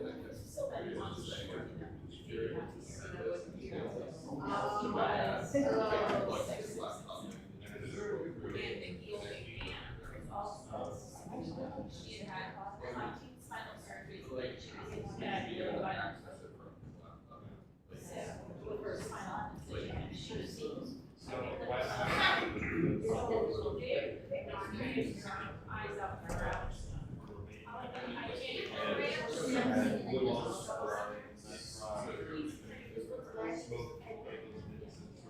So the way that you would connect it, here and there. would be through this way. Babies. So that's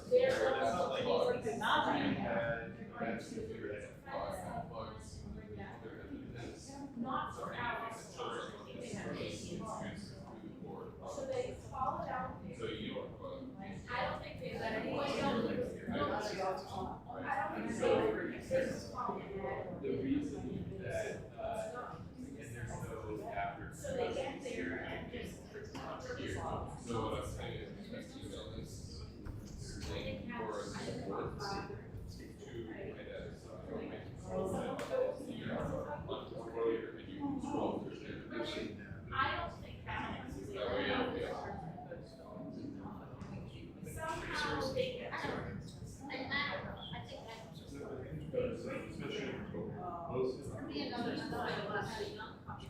I'll never come to that.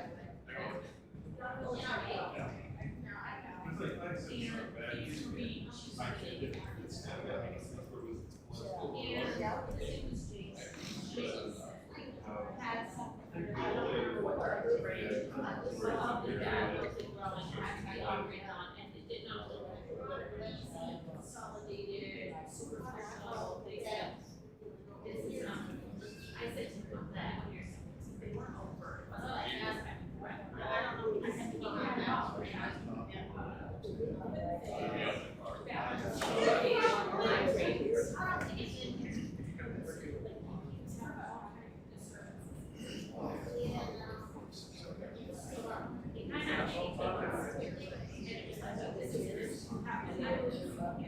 yes, they were here, and then I remember being so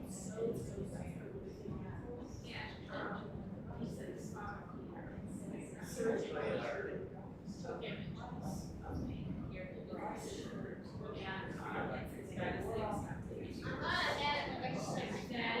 he said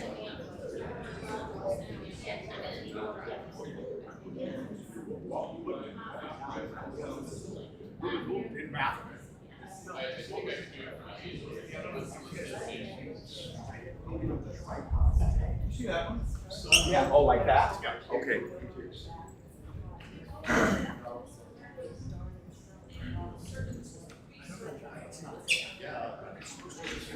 don't think machine opens.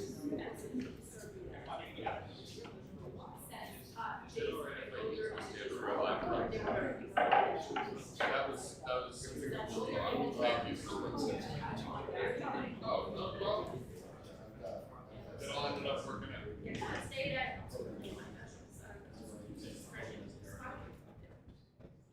images of Jason, I think, within 2 days, just surgery. And he's like, there's no and he says, individually, I have no medical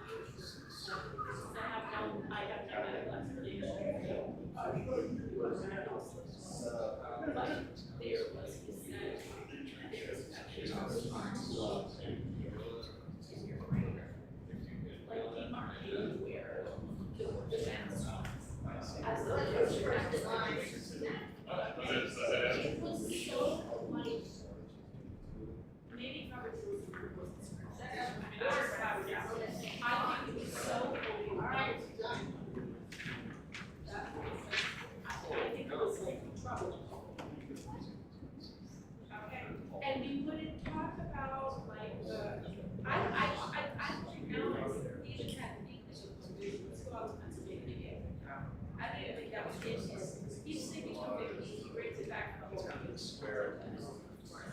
Father Peter was Jason, most people here.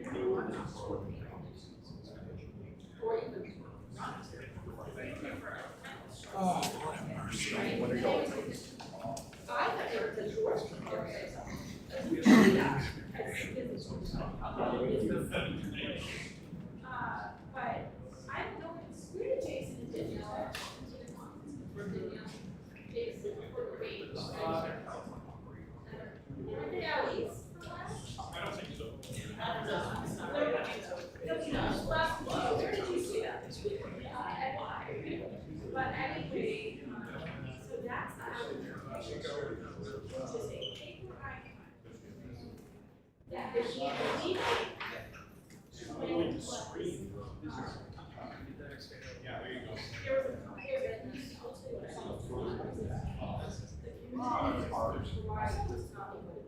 Yeah, this is not good.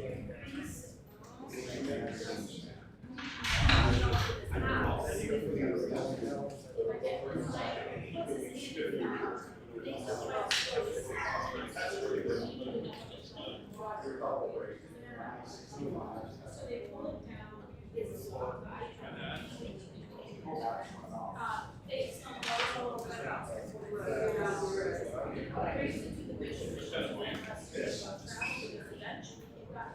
I don't know why it's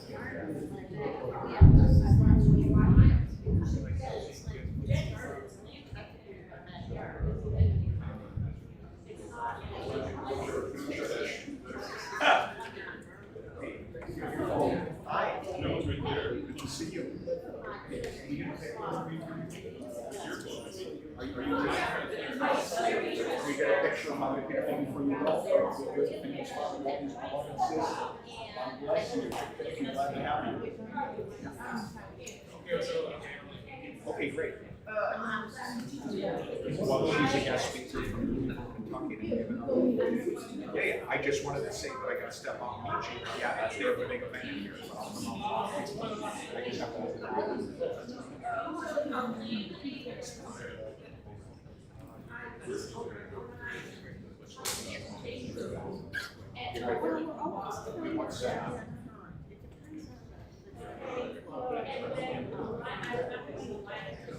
My son gave me the dance.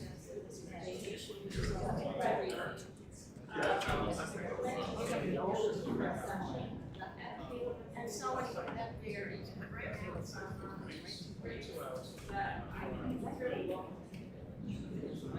I didn't. And Chicago, I watched it, and then Southern Illinois.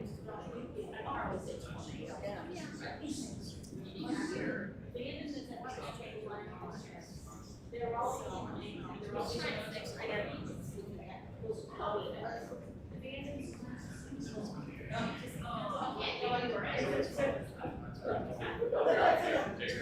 I have no, I think that's true.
Oh, I'm tired of being cold.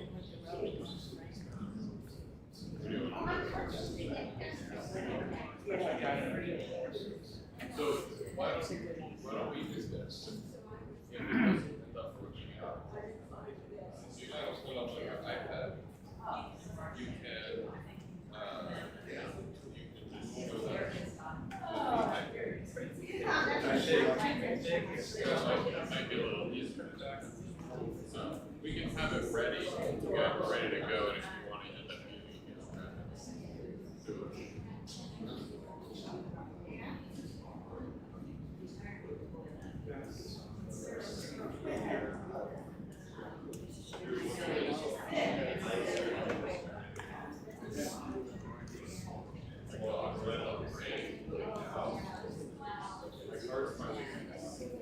Should have gone out and flattered it over.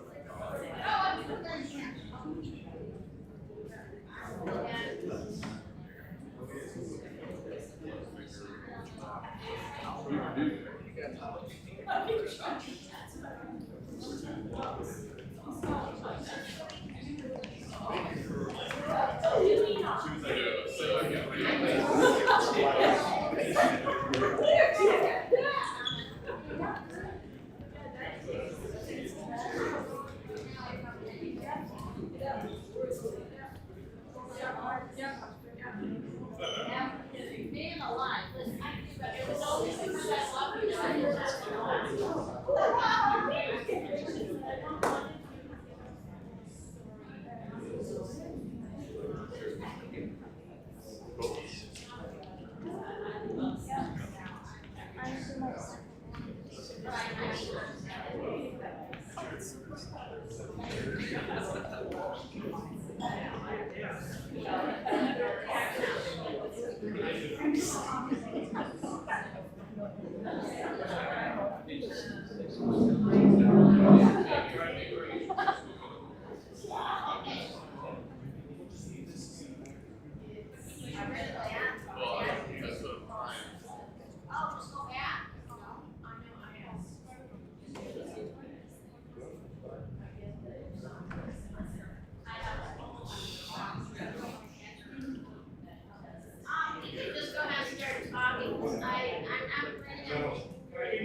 Christ is in our midst. He is and never shall be. So I just want to give a quick introduction to Sharon Catherine. Most of you know who she is. Before she came to us, she was an art teacher for I don't know how many years, and an iconographer in the Byzantine Catholic tradition up in northern Indiana.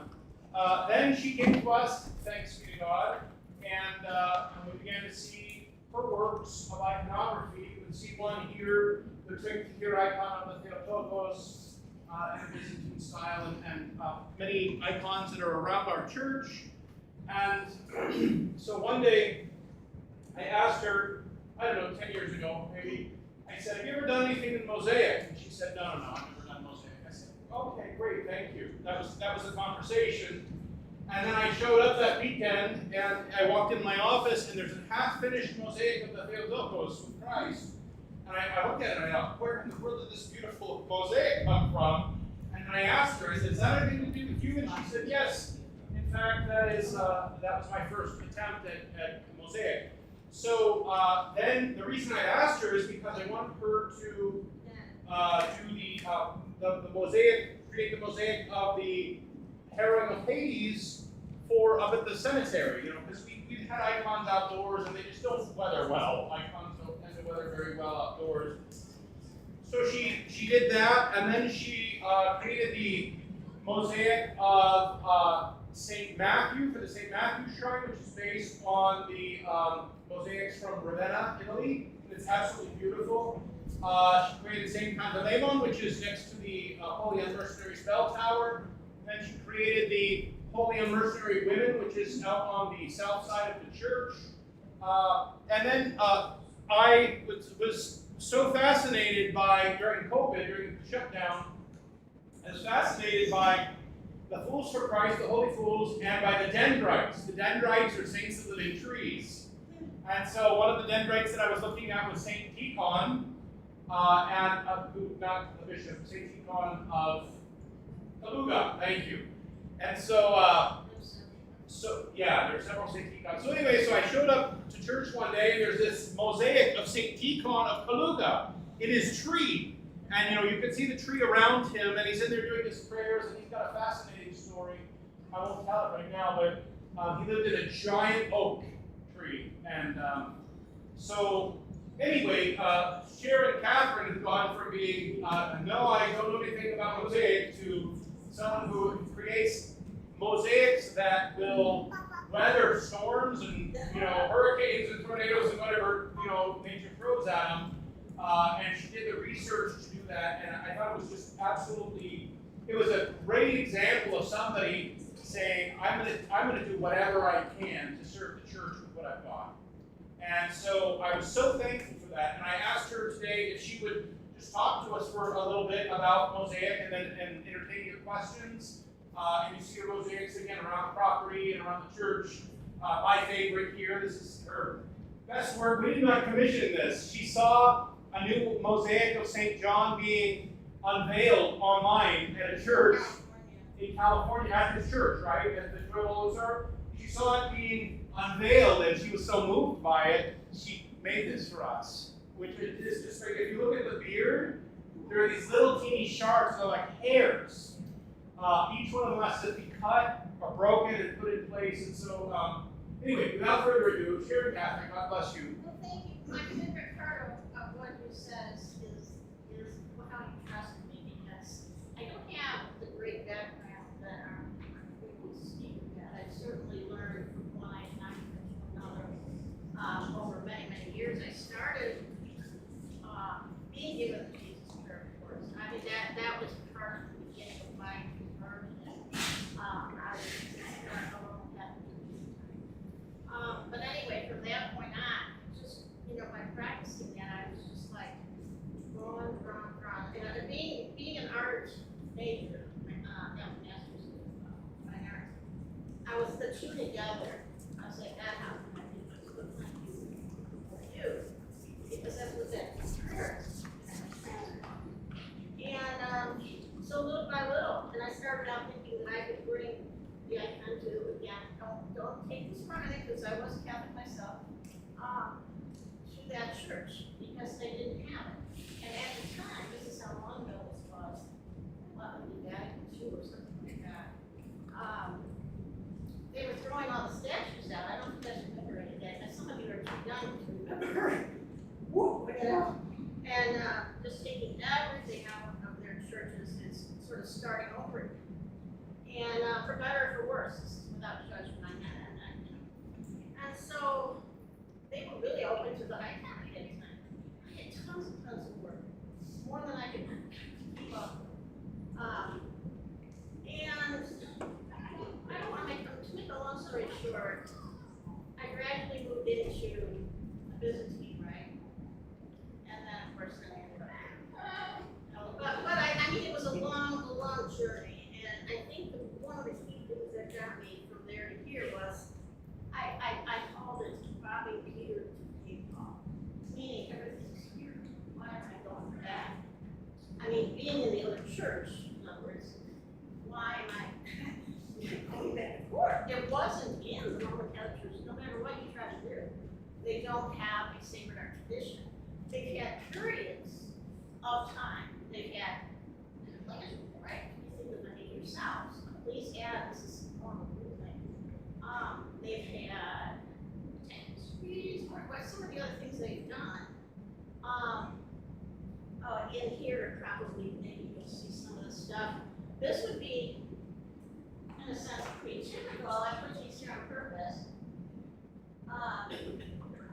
As kind of examples of what the Roman Catholic Church has done. Again, it's, or I would call it wet. It's what I really wanted to share with you today was how can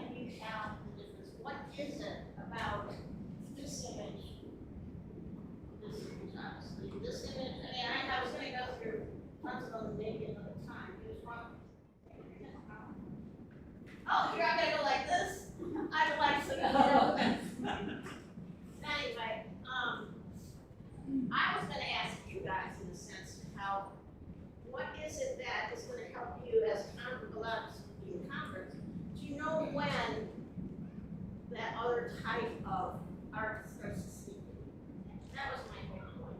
Because there's ways that you can really start, it might be, not talking about the Orthodox faith, it might be a hand that's been changed, it might be just slightly turned different. Again, there's a lot of different people that can figure out how.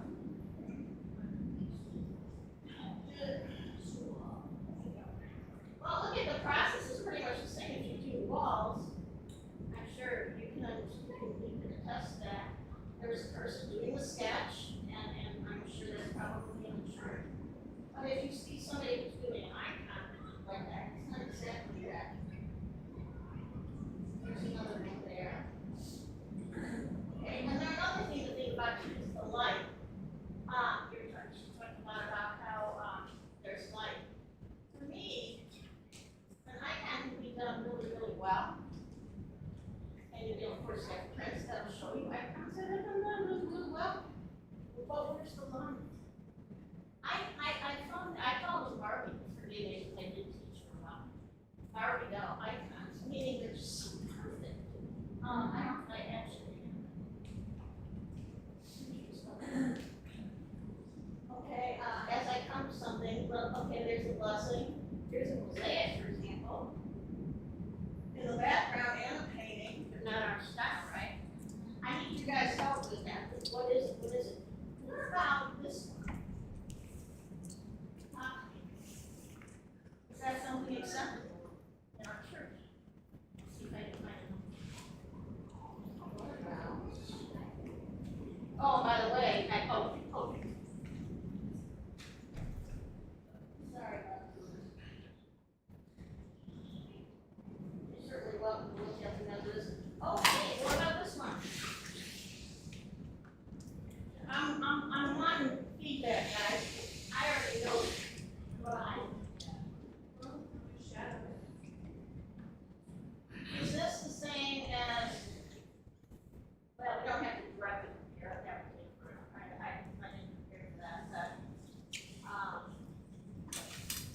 Well, anyway. That one's got the shadows on the face. Well, yeah, but isn't it three-dimensional too, or two-dimensional? I mean, it looks like it's, yeah, well, I don't know about shadows, because in a way, when we came from dark to light, there sort of is a little bit of an inclination towards shadow. It's not shadow in the sense of how the human eye sees light.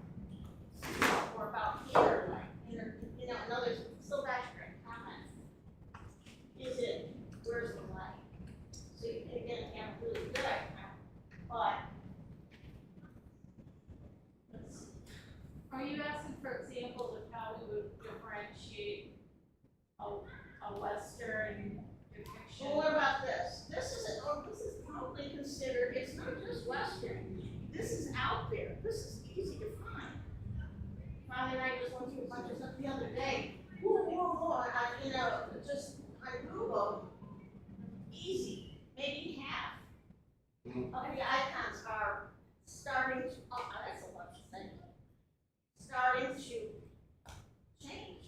And guess what? We get fleshy. Guess what? That's The United States is first. And when we lose the blessing hand, when we lose the ICXC and we have a hand in a different posture. That's right. It's not the right attitude. Thank you. Now see this icon for here, you see that they'd be blown away. When I showed you up above a little bit, the drawing of that beautiful Renaissance looking painting on the wall, look at this one. There's the beginning of, the sketch is already there, but then I'll go to that and then I'll go to basically their color. See, with me, when I see Father Seraphim there with the bear, or not Father Seraphim. Yeah, that is. Yeah, okay.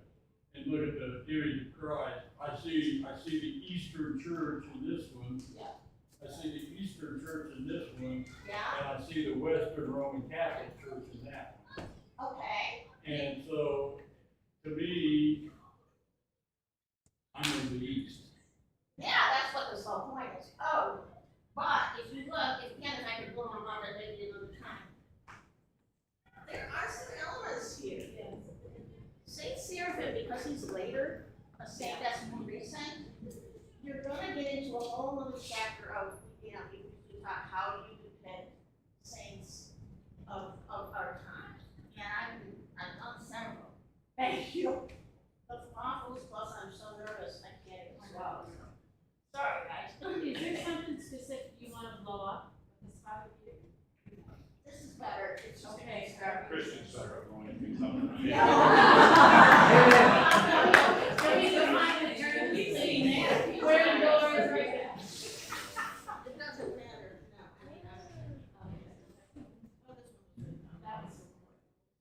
But I mean, they're all good. What are you doing? Look at that. Oh. And let me tell you, I have done some stuff on ceilings, and I have absolutely destroyed my neck. I am suffering to this day. No, it's not, it's funny, but it isn't. I have huge arthritis. I'm like, oh, I can do this, it doesn't matter.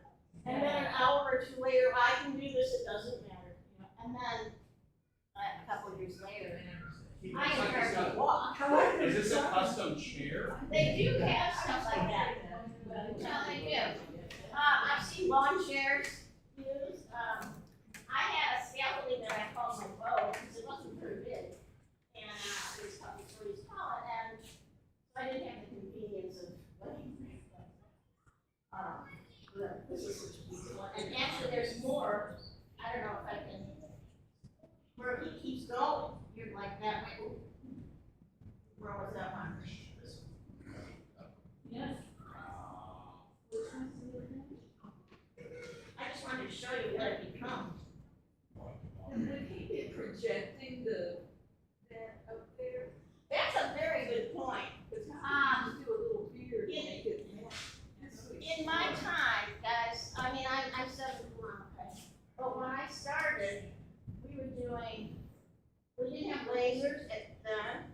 We didn't have, what do you call them, cranes, the bucket cranes? That's what they use now. I'm not putting any of that down. There's nothing really wrong with that. It's just that I didn't have that.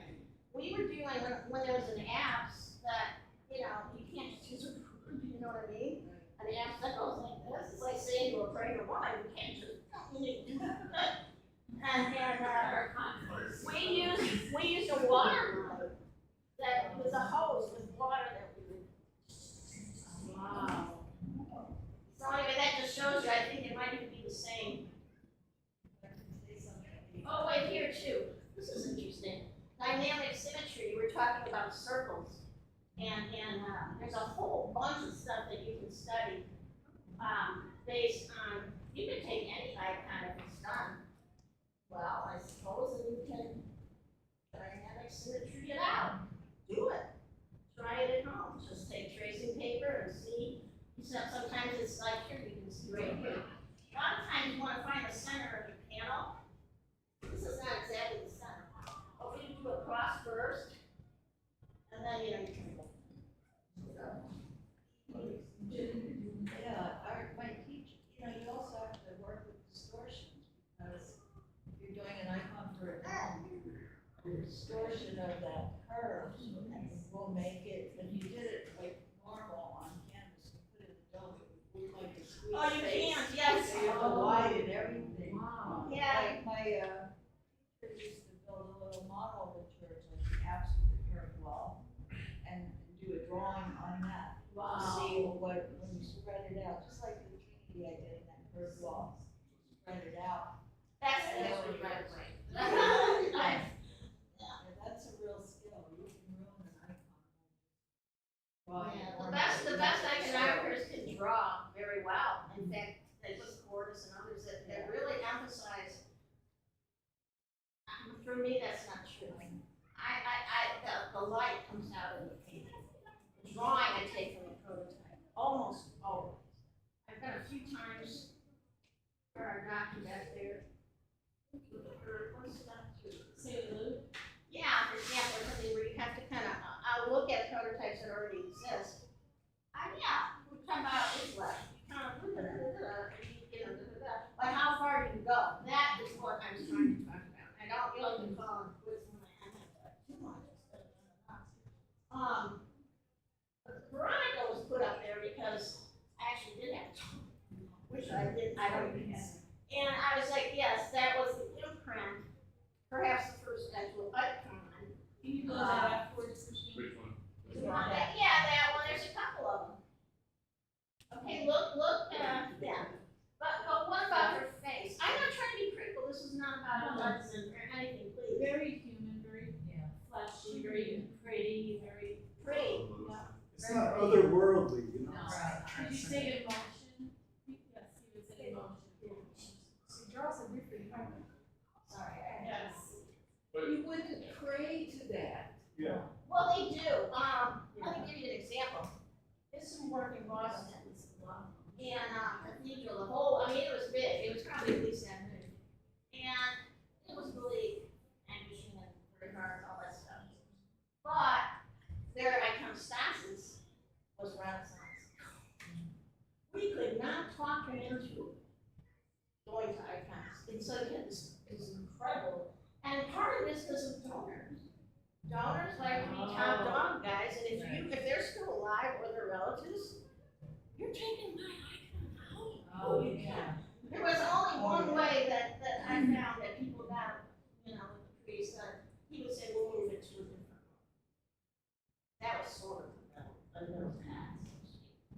But that was sort of like, here is this, and then here's this whole wall that we did, So something I noticed is that like looking at Western art, like these paintings that are not traditional iconography, it's very different experience. There's a lot of emotion. Yes. Right? Like if you're these like Western depictions of like the crucifixion of Christ, it's like recent horror that you experience when you're skiing. Like when you look at traditional Eastern icons, they're just as calm. well, so even there you go. That one to me is a little bit more toward the east, don't you think? Why? To me, that just looks like a photograph. Okay. It doesn't look like an Yeah. icon at all. Oh, This one here? yeah, I thought. No, I'm talking about this, I'm talking about this. Oh, yeah, no, I'm over here now, I'm there. No, Saint Barrett, no. That's an icon. Why? Why? What's different about this? This one versus that other one. Because that depicts the life of the saint, to me. The other one was just a photograph of some person that I didn't know. Can I say something that sounds like a 6-year-old? So, Join the club. well, when I see an image, like if you're contrasting those two images of Saint Seraphim. Yeah, I was trying to find the other one. Yeah. The one with Saint Seraphim looking like thicker, maybe a heavier set of robes, the bear, the texture of the fur is like, you can almost feel the fur, it's so, all of the dimensions are like right there in front of you, but if you look at an icon, even if it's a similar scene like this, it's more flat, like the whole story is not being told on this side of the veil. And it is a window, and you're invited in, but it's not like, I mean, I don't look at that and think that I can feel the texture of the bear's fur. It's a different depiction. What about the bear's hand or paw? Whole. I thought that was interesting. Mm-hmm. Oh, no comment, just, look at his days. What do you think? What about this day? Looks like Anthony. A lot of skill in that, or it looks like it's done very quickly. You feel joy and sorrow. That's a really good point. That's, what do they call it? Latin, is it Latin sorrow? There's a Like the bright side. isn't there a Greek word for that, where it's, The joyful sorrow. yeah, maybe that's it. Yeah. In every icon, don't you think? Yes. Here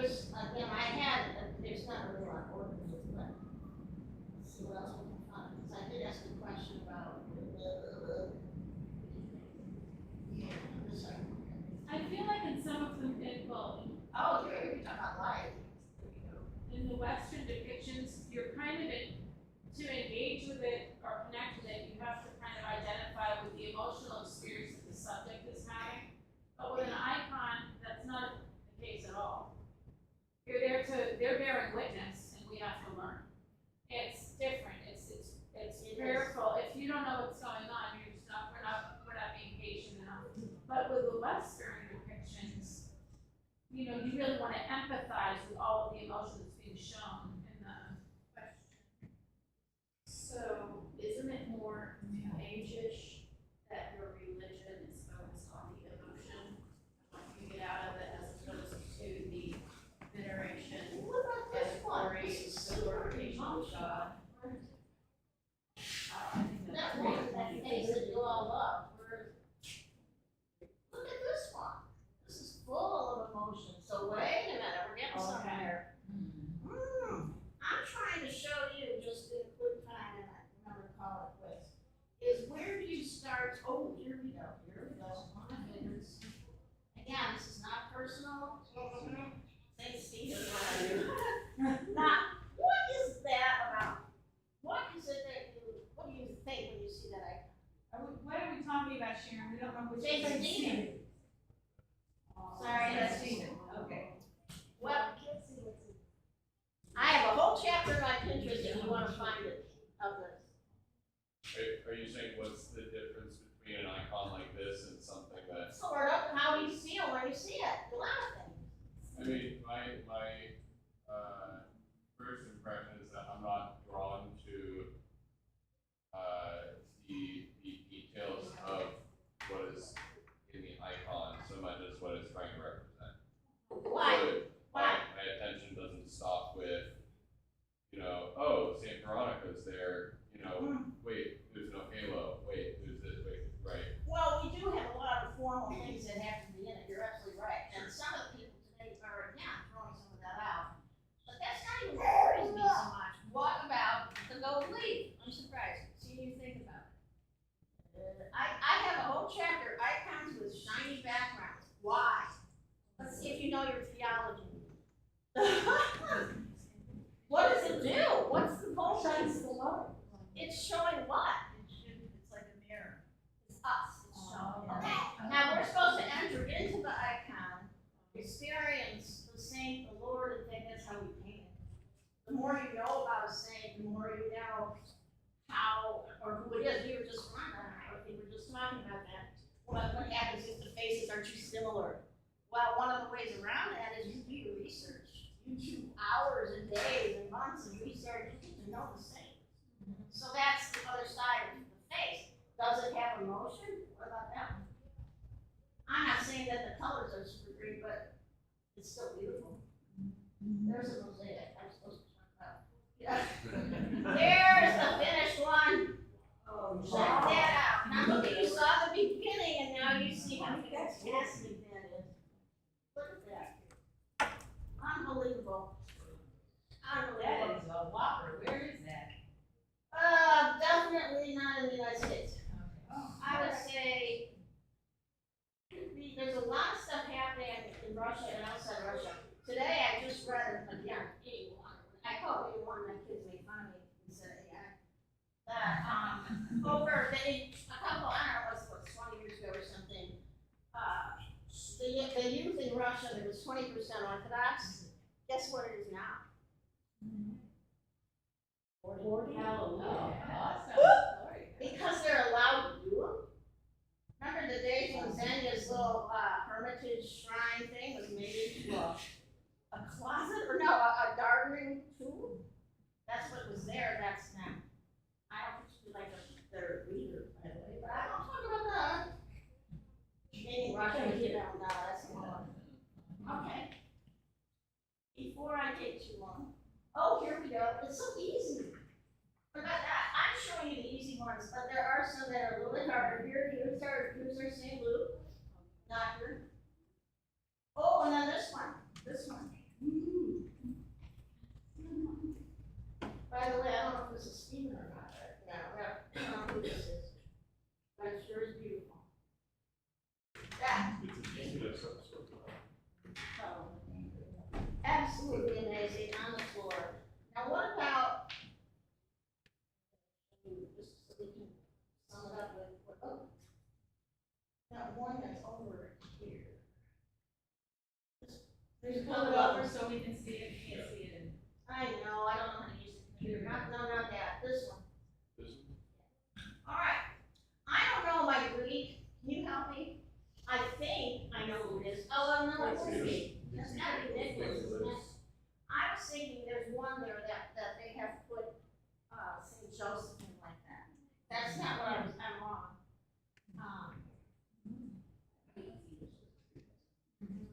Okay, here's another, guess what? Here we go. Yes. That's a close-up of that same Stephen. Shiny. And look at the difference, look at the very old. Yeah, somebody's doing it. Hey, if you go online, you'll find there was the company, Seth Leafman, I'm not sure who did it. They came out with a new sizing. Everybody went wild. This was really fast. You remember? Did you ever hear it? It was, it was yellow or whatever. And you do this, it's like, it's so easy, it's so fun. Yeah. This man here, I'm jumping all over the place. Oh, it's just constantly one of my heroes. When I first started out, and the guy that I started to see where icons from, he had been at Mariano's. This guy was the one that sort of turned everything around. What was his name? What was his Contemplate? Is that what you were saying? Yeah. You can see one of his icons, but people were doing, what were they doing? What were they doing with their icons? They were doing Western faces, and he brought back the business. And it was a difficult turnaround. They were doing Western faces. Oh, I'm ready. I don't know about that one. They were doing Western faces, say that again? They were combining, see, that's what my whole point was, and I'm not doing a very good job of it. I don't know about this one. I get a little bit, That's St. George. there's a part of me that is, oh, wow. That's beautiful. Was he a citizen of Greece? Yes. Okay. And his biggest collection in America is in Charleston, South Carolina. In the Greek church down there, they have the biggest collection of both these contemplates. But he was just, I mean, I'm sure he was ostracized, I mean, he really had a tough call. He's from the 50s, so I was born in the 50s, But I remember, Father, sorry, but that when I first started to come here, I was really on Father about that. But, I was like, wait, that's not an icon, no, that's an icon, remember that? No? Well, back in the front, you had an icon, Holy Face, and it was very Western. I said, that's not an icon. Oh, it isn't? So it's a process of learning, and I think that's what I'm trying to get you guys. That's probably one of those holy icons that I'm trying to get first. I don't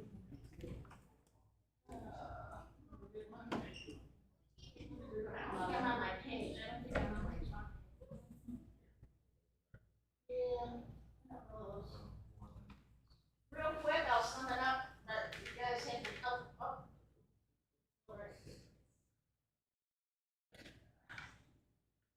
And there's one. That's really a strong mixture. I'm trying to show you one that it starts to get. Oh, here we go. For this one, and this goes along with. That one goes along with icons. Let's say the new onboard. I need information for that. How does iconographer deal with something like that in our Orthodox way? And Orthodoxy is everything. That's the whole key. It's how you live, how you breathe, what you do, you worship, and what you look at online, and what you don't online. So in other words, you're purifying yourself in order to be part of Orthodoxy. It's not just, stuff. It is a way of life. And it's the same thing. Anyway, this one. I don't recall prototype of coming out with the baby in the sling. You? No. What I was thinking that the ones in the market are the family icons. Family icons never the same, never the family painted on one board. That's true. Those saints on the margin might be the family. Yeah, but that wasn't really what I was going for was the sling. Yeah, no. Well, there's that one. Did you think that's exaggerated or not, folks? No. Or is it acceptable? What about the face? What about the tilt? There's so much, there's so much. All right, let me just see how around or something. So is that an acceptable icon? Oh, by the way, that was the River Jordan. Right here? Well, because I brought Fotini, there she is, poor thing, she was gonna be the main talk, but, I don't know, are you familiar with the Hermitage? Are you? Well, here is my copy. If you don't Yes, know, I have read that. if you don't know her, you need to go home and buy a $9 book. This is probably 5 or 7. It is a very small, I mean, it just has everything in it, pretty compact. I'm just gonna read it. My mouth is so dry, that's fine. Just the whole preface. How true the golden words of our Savior Jesus Christ are, indeed. This is about her. He who despises as transient everything that the world cherishes receives 100-fold in this age and inherits eternal life in the age to come. The holy hermitess Fotini experienced the full truth of those words. After losing her earthly father, this blessed soul realized the vanity of all worldly delights and entrusted herself to her heavenly true Father. She distributed her belongings to the poor and in exchange acquired all the virtues. Thus she gathered fruit for herself in the storehouses above, where no thief approaches nor moth destroys.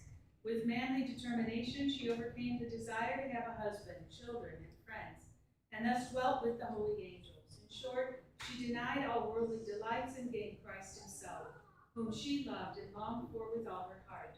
She chose the rough and superhuman life of monastic solitude, by which she vanquished the bodiless enemies.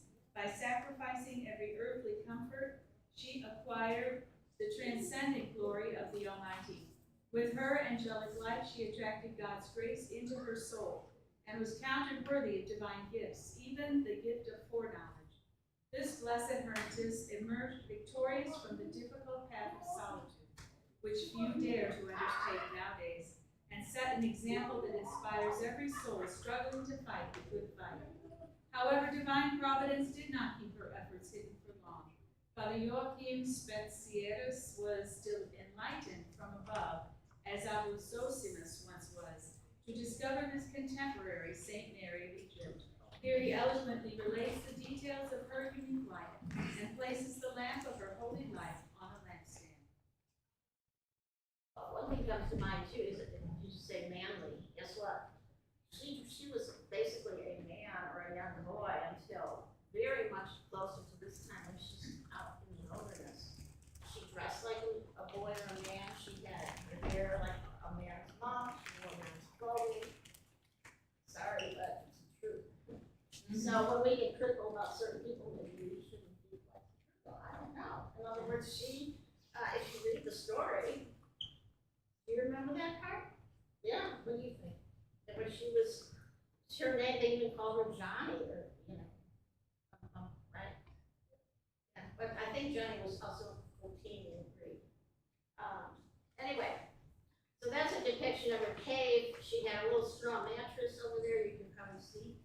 So I just read that when I just take off, I just go crazy. This is the man. Here's a little fire, little plants, blue garden. There's a little fox up here. That was always, the wild animals were, wilderness, it's not like it's easy, to say the least. But I just highly recommend, I wanted to read more out of this, but it'd take too long, so maybe someday. Can I ask you about that? What are the little sort of oval shapes right under her name? I think that's actually, it might be a type of corn or grain, some kind of stem. I noticed though, this was done a couple years ago, but there's a bunch of glue here, something's missing. I don't know if something ate it or what. I mean, it was just in my house, there was, I don't know, I don't remember what was up on that wall, but that she had no walls. That's it, so you can follow around in her garden. Anyway. So, that's about it for that. Oh, and then the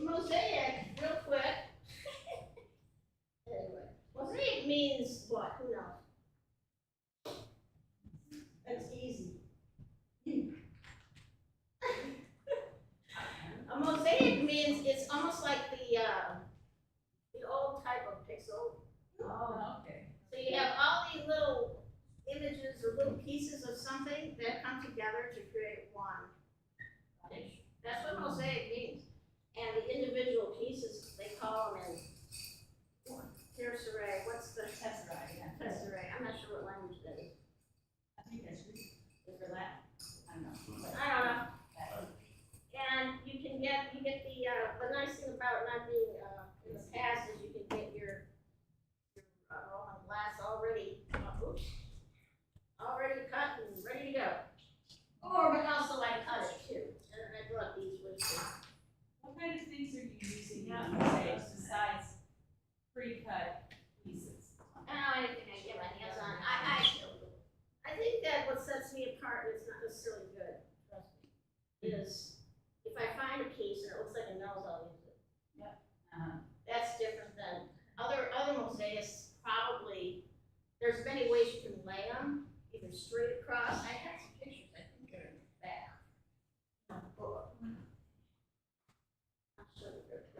You can either go straight across, you can go around the objects. There's just different ways to lay them. But I sort of don't pay attention. And now I'm proud of you. Here's one. I mean, or we can pass it around to the water. Oh, whatever. See the way that the background's all set from Ravenna? Yeah, this is. So, that's another thing too. I'm not as orderly as I should be. They show up close, but it's the same materials. You know, I use a lot of recycled glass, and that's what probably makes it look different too. Not just straight tile. Like his garment here, his loincloth is a lot of white tumbled glass or recycled glass. What kind of glue do you use? That's another thing. Doing lots of research, a lot of people are doing this, it's changing. So not all change is bad, you know? I'm using Lexol. You can also use, it's a sealant that can withstand, it's got to be able to withstand hot and cold. And so that's why this board has been created for bathrooms, saunas and so on. So, and then you can grout it still with the concrete. And this one might need it. I don't know. That doesn't look like it's gravity.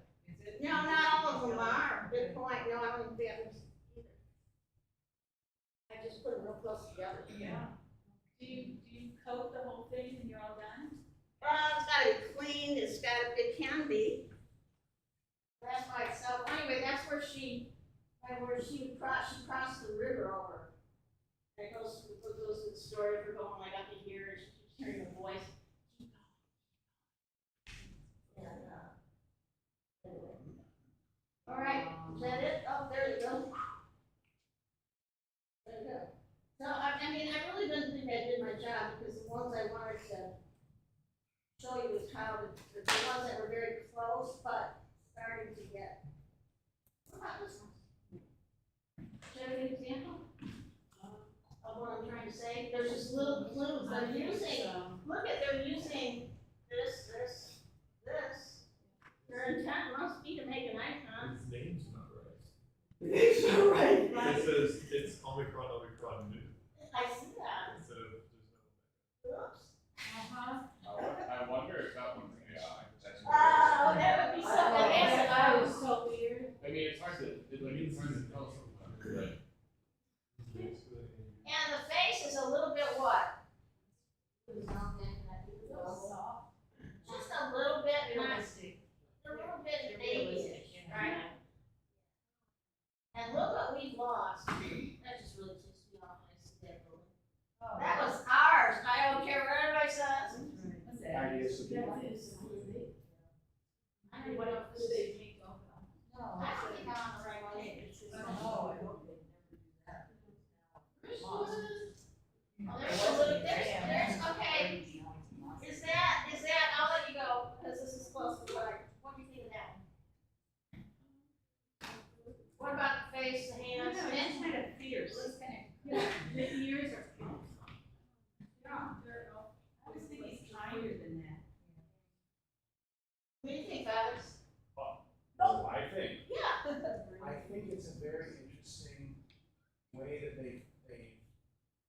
done something with the face, and like they mentioned the elfish ears. I see that. But they did something with the face that it's like we're moving towards realistic, so Okay. it feels like it's moving away from He's right. classical. Look at the hand. Just a tiny bit, see, so my job today was, how are you gonna know yourself? Differentiate, right. As converts, how many of us are converts? And probably most of us. Well, that's your new task, is to be careful what you do to buy, what you do, I mean, talk about the computer, it's changed everything. Why buy an icon? Just go buy a pen. I was gonna ask about AI and its impact on iconographers. Good and bad. Can either of you kind of talk about that? That was just a whole other topic of the computer and iconography and what's going on. How do we know what's real? How do we know it's real? There was one of them, I think I'll go, but it just shows you the difference in style these two. That's the doctor, but that's still the style. I'm looking at style. Okay, well anyway, that one really. And he's a contemporary artist, what did the iconographer do with that one? Yeah, amazing. I love you guys. It literally looks like they took a photograph and it's just. You're gonna see a lot more of that, you're gonna see a lot more of that. Well, that's, I was given, somebody brought us this from Greece. I saw that, yeah. There's a big between them. Yeah, and it's just, it's like they took a Yep. photograph of St. Paisius and then superimposed it into an icon. It's very interesting what they're doing. Because you can do your silk screening, you can do your laser prints, you've got magnets, you've got, what else? Come on. I mean, it's endless. And so this is the thing about Orthodox Christians. You get really sick of it. Don't let yourself. Don't let yourself get sick of it. Isolate yourself if you have to. I've seen some people like take the phone, go to a flip phone, whatever it takes. We're in a time of just bombardment of imagery, and we don't even know what's real. And it's far easier to experience. So I would say less is more. I'm talking fathers who say, not orthodox.com or. And then one other thing too about icon teachers, I taught icons for several years, and you know what? It depends on the person. I don't want to teach, and I've said, I don't know. I'm very hard to understand. I think it's better somebody who's very, very systematic, like who you learn from, is probably better than, I mean, I can do it. I know the process, but I just kind of did. I don't want to teach. I hide in the woods now. How's that sound? Yeah. How did you get the gold on the St. John? It's so shiny. It's real. Is that? I think that's real gold. Yeah. Gold on tile? Gold on Yeah, I didn't bring any, but yeah, you order gold and it's $1 an inch, I think. More than that, maybe. Yeah. Do you put it on the tile? No. You order gold on tile. Yeah, you can. I think it's fused on the glass. Can you just do one? What's this stuff? This is a tricky one, guys, and you're gonna mostly say you love it. What's different though? What's going on here that you have to probably be in the tradition, I don't think I've ever seen an icon like that, holding Jesus' hand and No. It's called the first steps of the. Right. Oh, I did see that. I've heard of that, but. The first steps I've seen is him walking toward his mother. It's different. It's not her woman.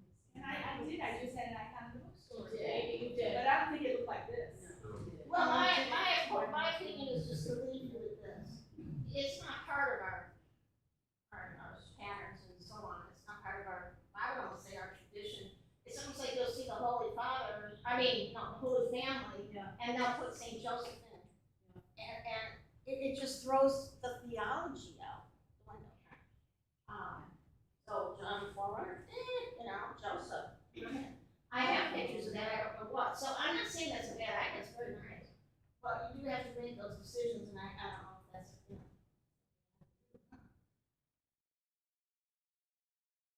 Oh, that one. Oh, It's so classic. Well, this one, I'm tired of nuts. But that's, anyway. One other thing too, that people sit with icons, do they show their instruments of martyrdom? Generally not. Generally not. So you don't see somebody coming up with, once in a while you'll see them carrying a hat or something, but I mean, safety on the corner for sure, but it's not typical to have, like, if they got an axe or something on them, that you don't necessarily show them holding it. Yeah. It's just not part, it's what? It's the transfigured new life. Why give them that? Well, and if they're shown like in St. Catherine, you know, it's almost like she's the master over the wheel. It's not showing her the victim of anything. Now that was getting a little bit Western, but not too much. Anybody else? Scissors. Any other, I don't know. Those are just cutting or paper or something. They were just for examples, guys.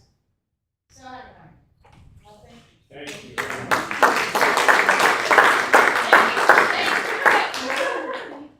Oh my goodness. All right, well, I think that we have, are we free yet? I think we're out here. I want to just invite you, as long as you don't touch the mosaics, please, invite you to come and see Sharon Catherine's work. She's working on a crucifix mosaic up here in a little yard. Yeah, it'll come off, let's see. Where is it going? That's from her yard. So anyway, she's doing some different things, and I just want to invite you up to look at them and ask you any I questions. know, it looks like I lost this one. Thank you all for coming. God bless you.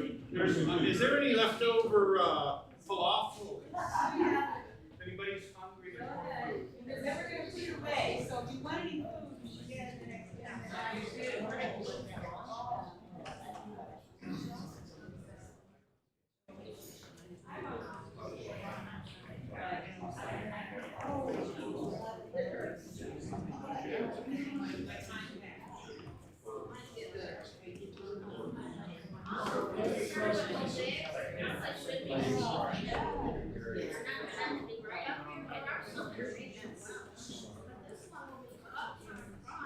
I'm sorry. I'm sorry.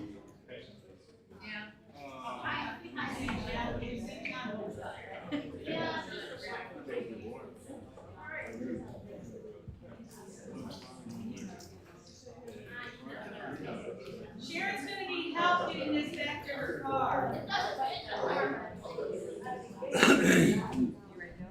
Yes. I found somebody. Yes. I'm gonna go to the car. Okay. I'll be there shortly.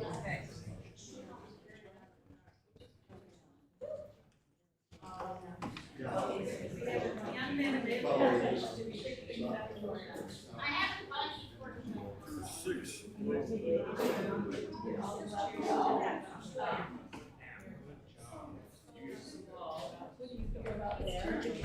Well, I don't even know what time it is. Probably 3-ish. This is, I was.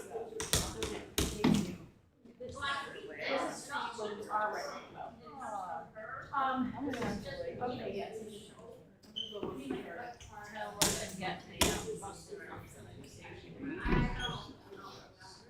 Actually, I should do that now. Oh, I'm so glad you came.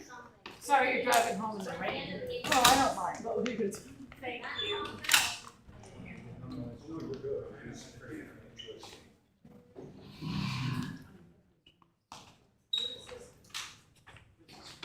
We've been keeping an altar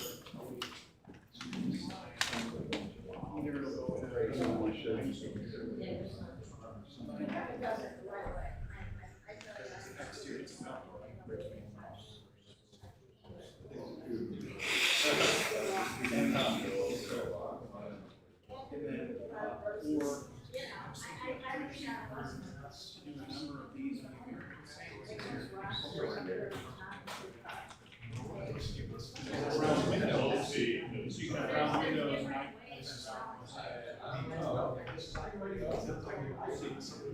I think the round windows. So the round windows are tall.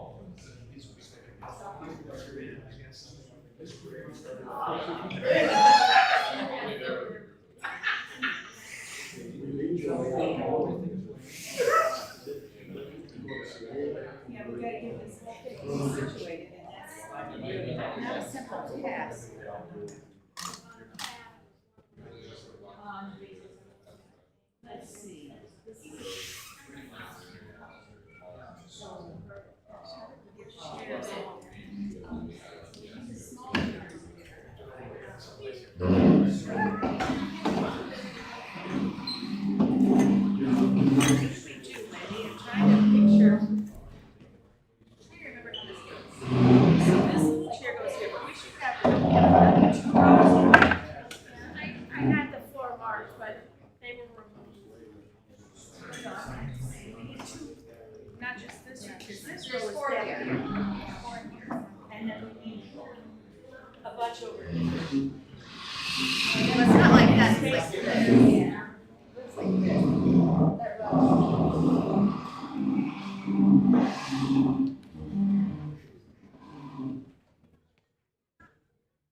Well, I know Christina wants a space for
I'll go look.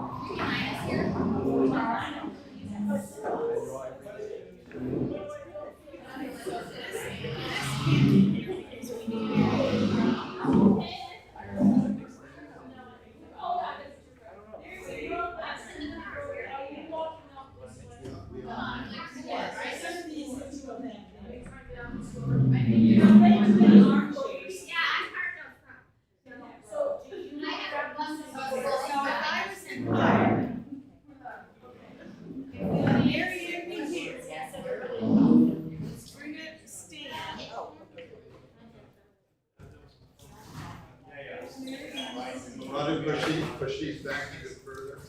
I think that's good, because it allows another. That's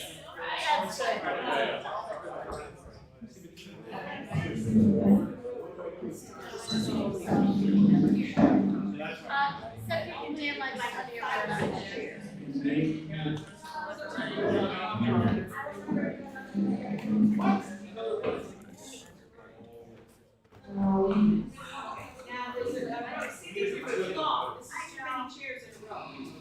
That's why I said, I don't think it hurt.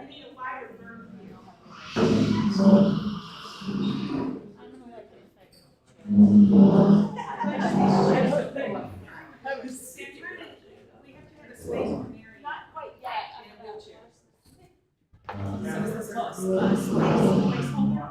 Because I'm saying, yes, this is Mary Ann's signature.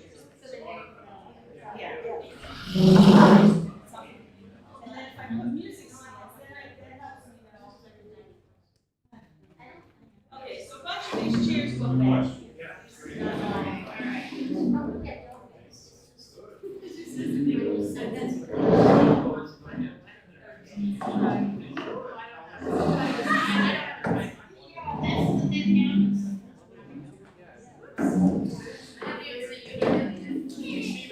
Is today Coach's birthday, or was it this week? No, his birthday's in January. Maybe a wedding anniversary.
Nina is the expert. It seems to be I that will we do need to something Okay, like I'm gonna this get and I Nina haven't before even touched it we and do this. it's all I set. think they need to be angled more, because right now they're looking there and they need. Yeah, I agree with you, Wendy. I'm gonna get Nina. Thank you so much. Thank you for helping. Nina?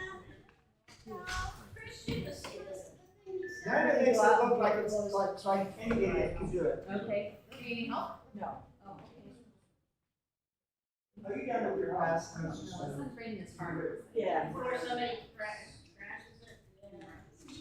Like my child. I don't wanna keep it over here because I'm afraid I'm gonna drop it. No, I just. You want another sip and I'll go put it. It smells so good. You need your eyes. Alright, so.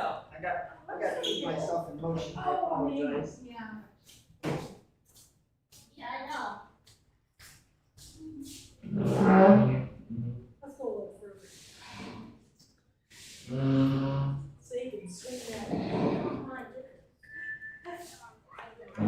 It feels like it's not enough of an angle.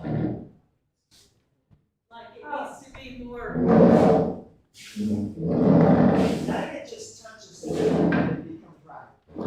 No, wait, that's it.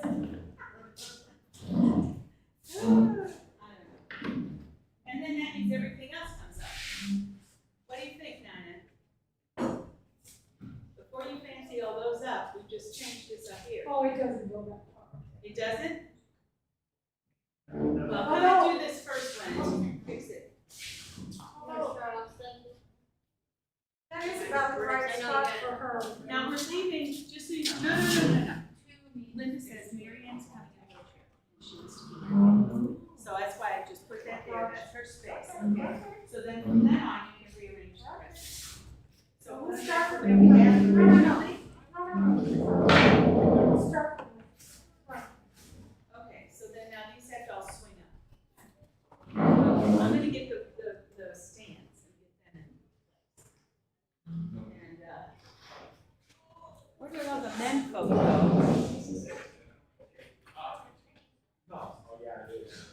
Father, I would appreciate if you could get this St. John and put it safe. St. John. Yes. Yes, that's a good point. With this tripod that's so well built. Yeah.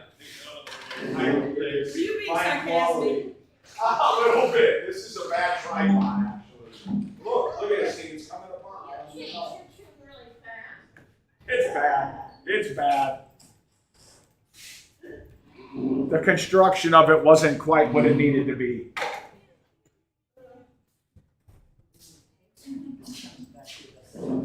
Hey, can you hold that for a minute? Can you hold that?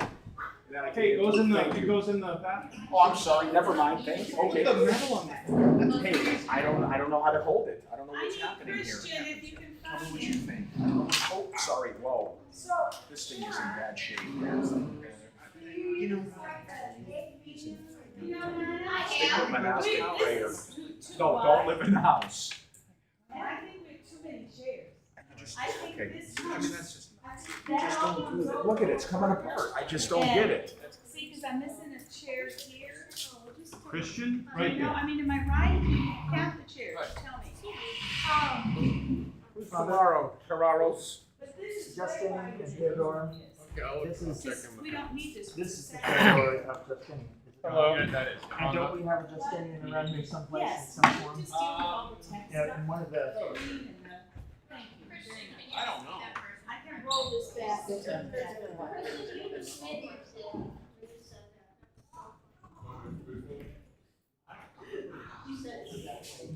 Oh, that was, So perfect. that was calm. That was calm. It's kind of a cynical thing, right? I don't know why I somehow. We're looking at Sarah Rollins' picture that was. Can we get a pic with you? Oh, We get a pic for yours. That's yours. Yeah, thank you. Thank We're you. ready. We'll get a pic with the background of the altar. One of you two together, because I'm only the sinner. Ready? Ready? Got it. There's that, and I'll get one with you guys so I can say There we go. thank you. Thank you very much. Oh, my God. You driving home now? How can that be a Bless you and picture, you're in the dark? Can we try that again? He's got beautiful. He's got a good camera. That's so bright. I got a great camera, yeah. Hey, look who it is. Here, can you come over here? Maybe in front of some icons? Father and Jenny. That's what I was looking for. Hey, Father and Jenny. So, that father that you, you're the father. I'm sorry? Can you, I thought she could, I cannot, Sharon. Sharon, these are beautiful. Aren't they amazing? What? You're a mosaic. There's so much to see. I'm supposed to have a meeting in my office. That's why I say that. It is raining outside. Yeah, I like what Sharon Catherine does, Well, what I like is that she's an artist, right? So she's like, she takes license, That's what and she uses like, and Yeah. I actually love that.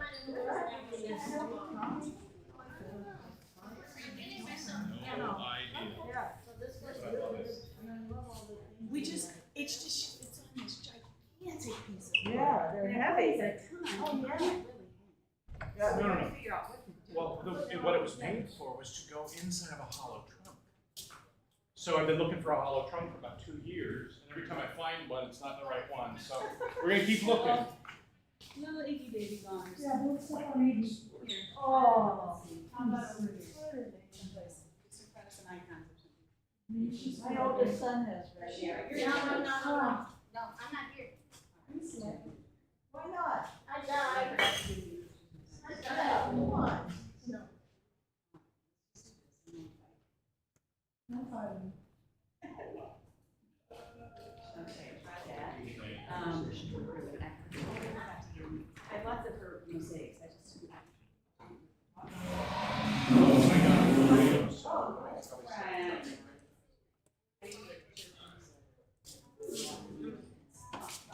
I'm constantly taking pictures. This is nice. So, oh, yeah, this is great. Well, you know, and this, just warmed my heart. Well, Sharon did these, you know, the arches. and Oh, yeah. that stuff. But I like it just, to me, when we first came, the first time my husband and I came to this church, that was exactly what, I offered to give you help. I still have more there. Oh, here, give me Jesus. Or give me a big icon. That thing is a ton. Well, thank you. Oh, what is Like, put off. This makes me scared. I don't want somebody to walk. I know. You'll protect them right now? Yes. Okay. It's raining out there. Yeah, it was boring. Where do we have 100% Yeah, chance sure of would. rain Now today? now it isn't. Okay, can we fix it, Diane? Yeah, you have too many chairs over here. Yeah, see, I thought they needed to go. No. I'm, you know, I'm the sweet chair. But I can now put music stands there. Nice meeting you. Oh, it's nice meeting you. Thank you so much. Are you driving home now? Beautiful. Yeah, I'm gonna change. Oh, I had nothing to do with the baby.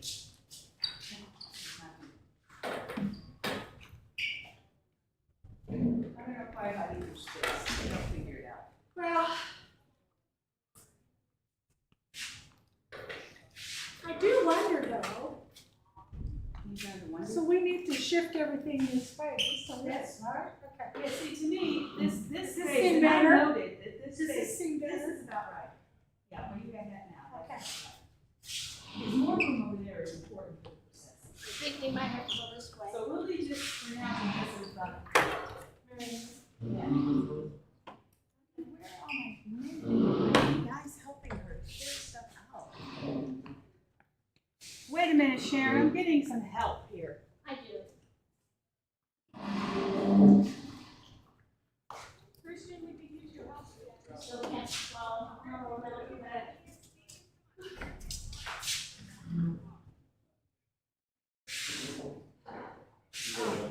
The second. He is.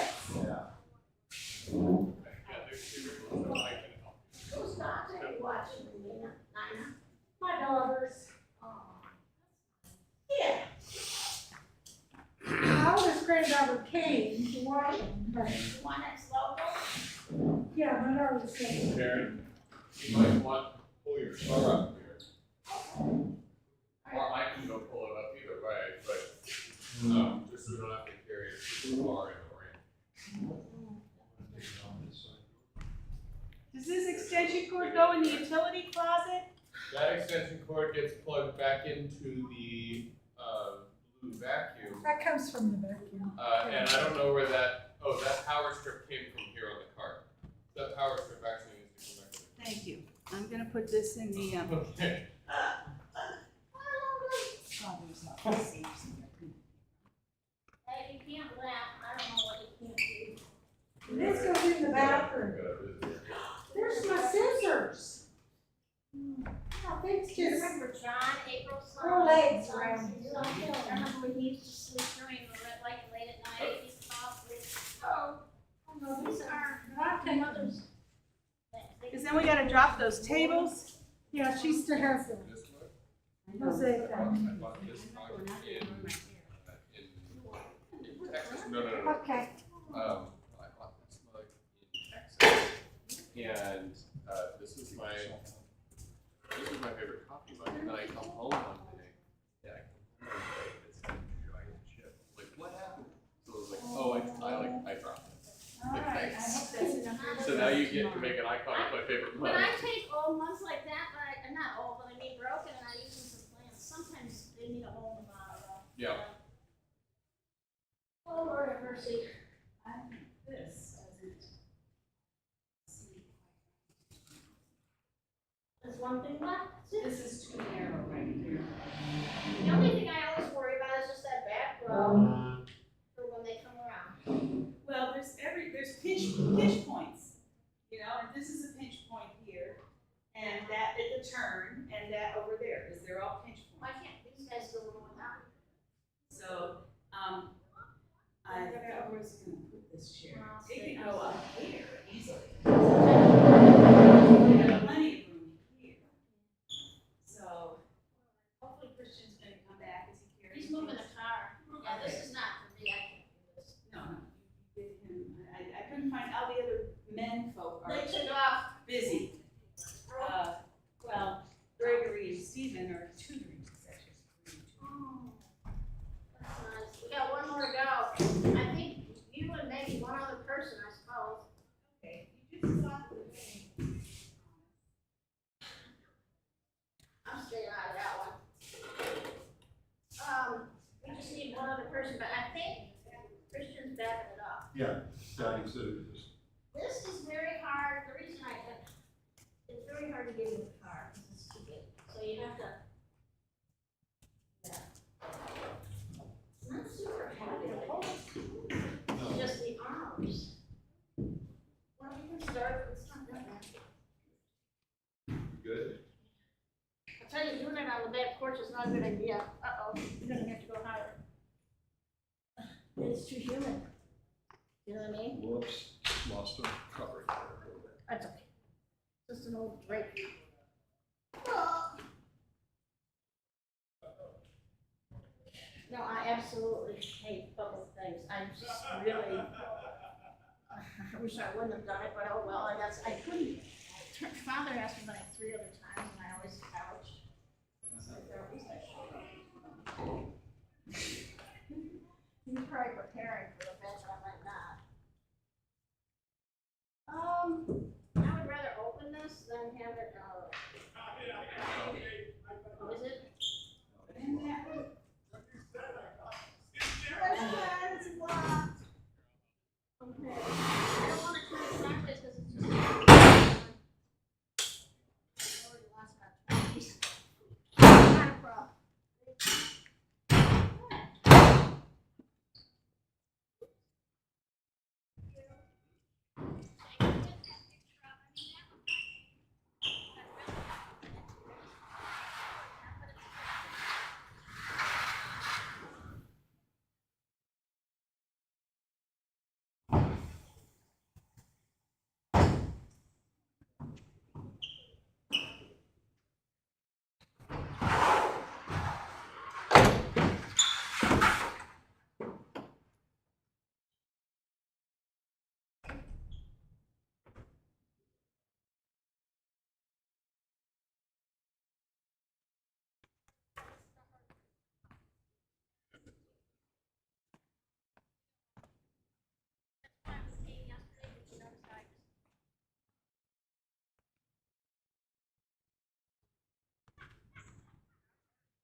that?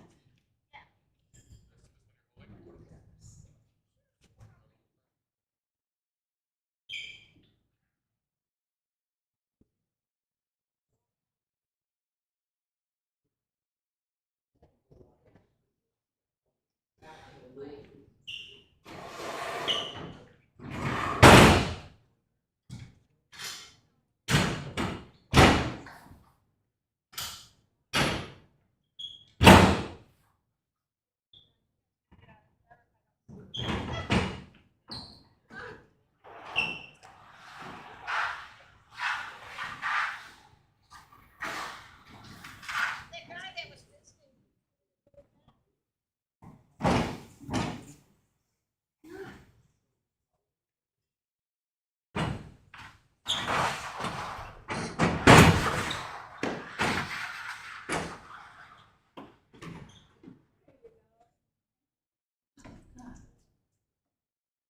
There's a baby in here. Can I have him?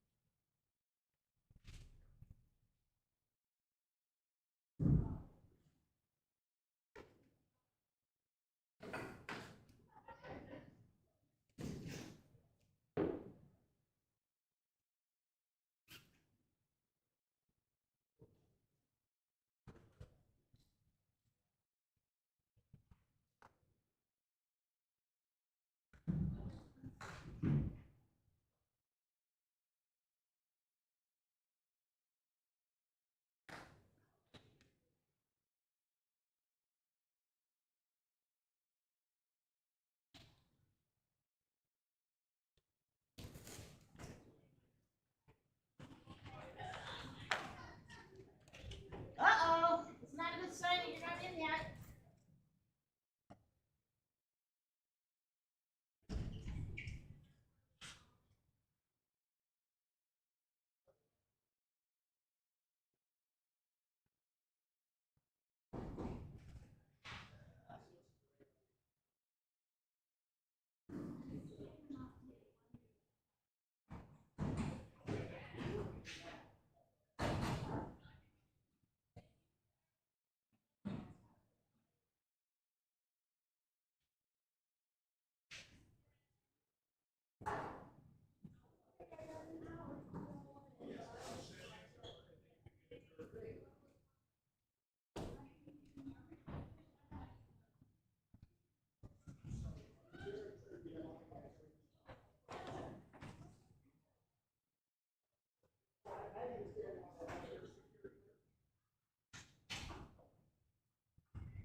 Lord have mercy.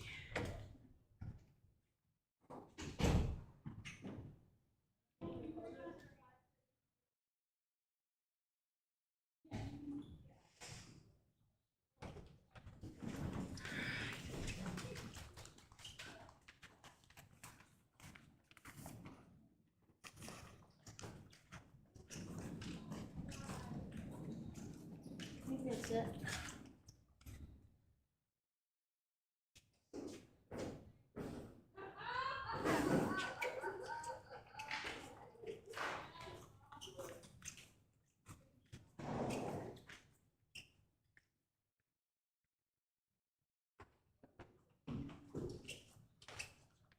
They're still trying to get into the car. I bet they're gonna kill me. Yep, there it is. Just trying to figure out how I get it. Was it the first? Don't know.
glass of what?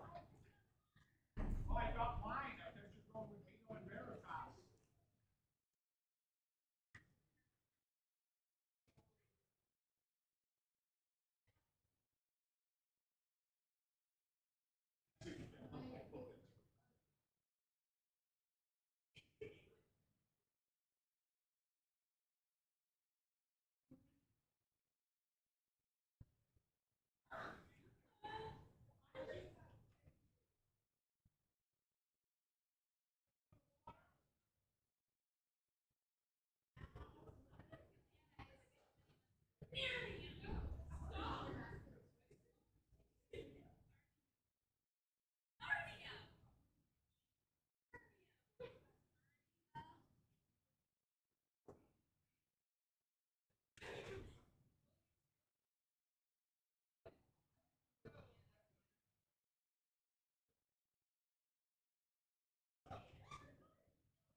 He's good.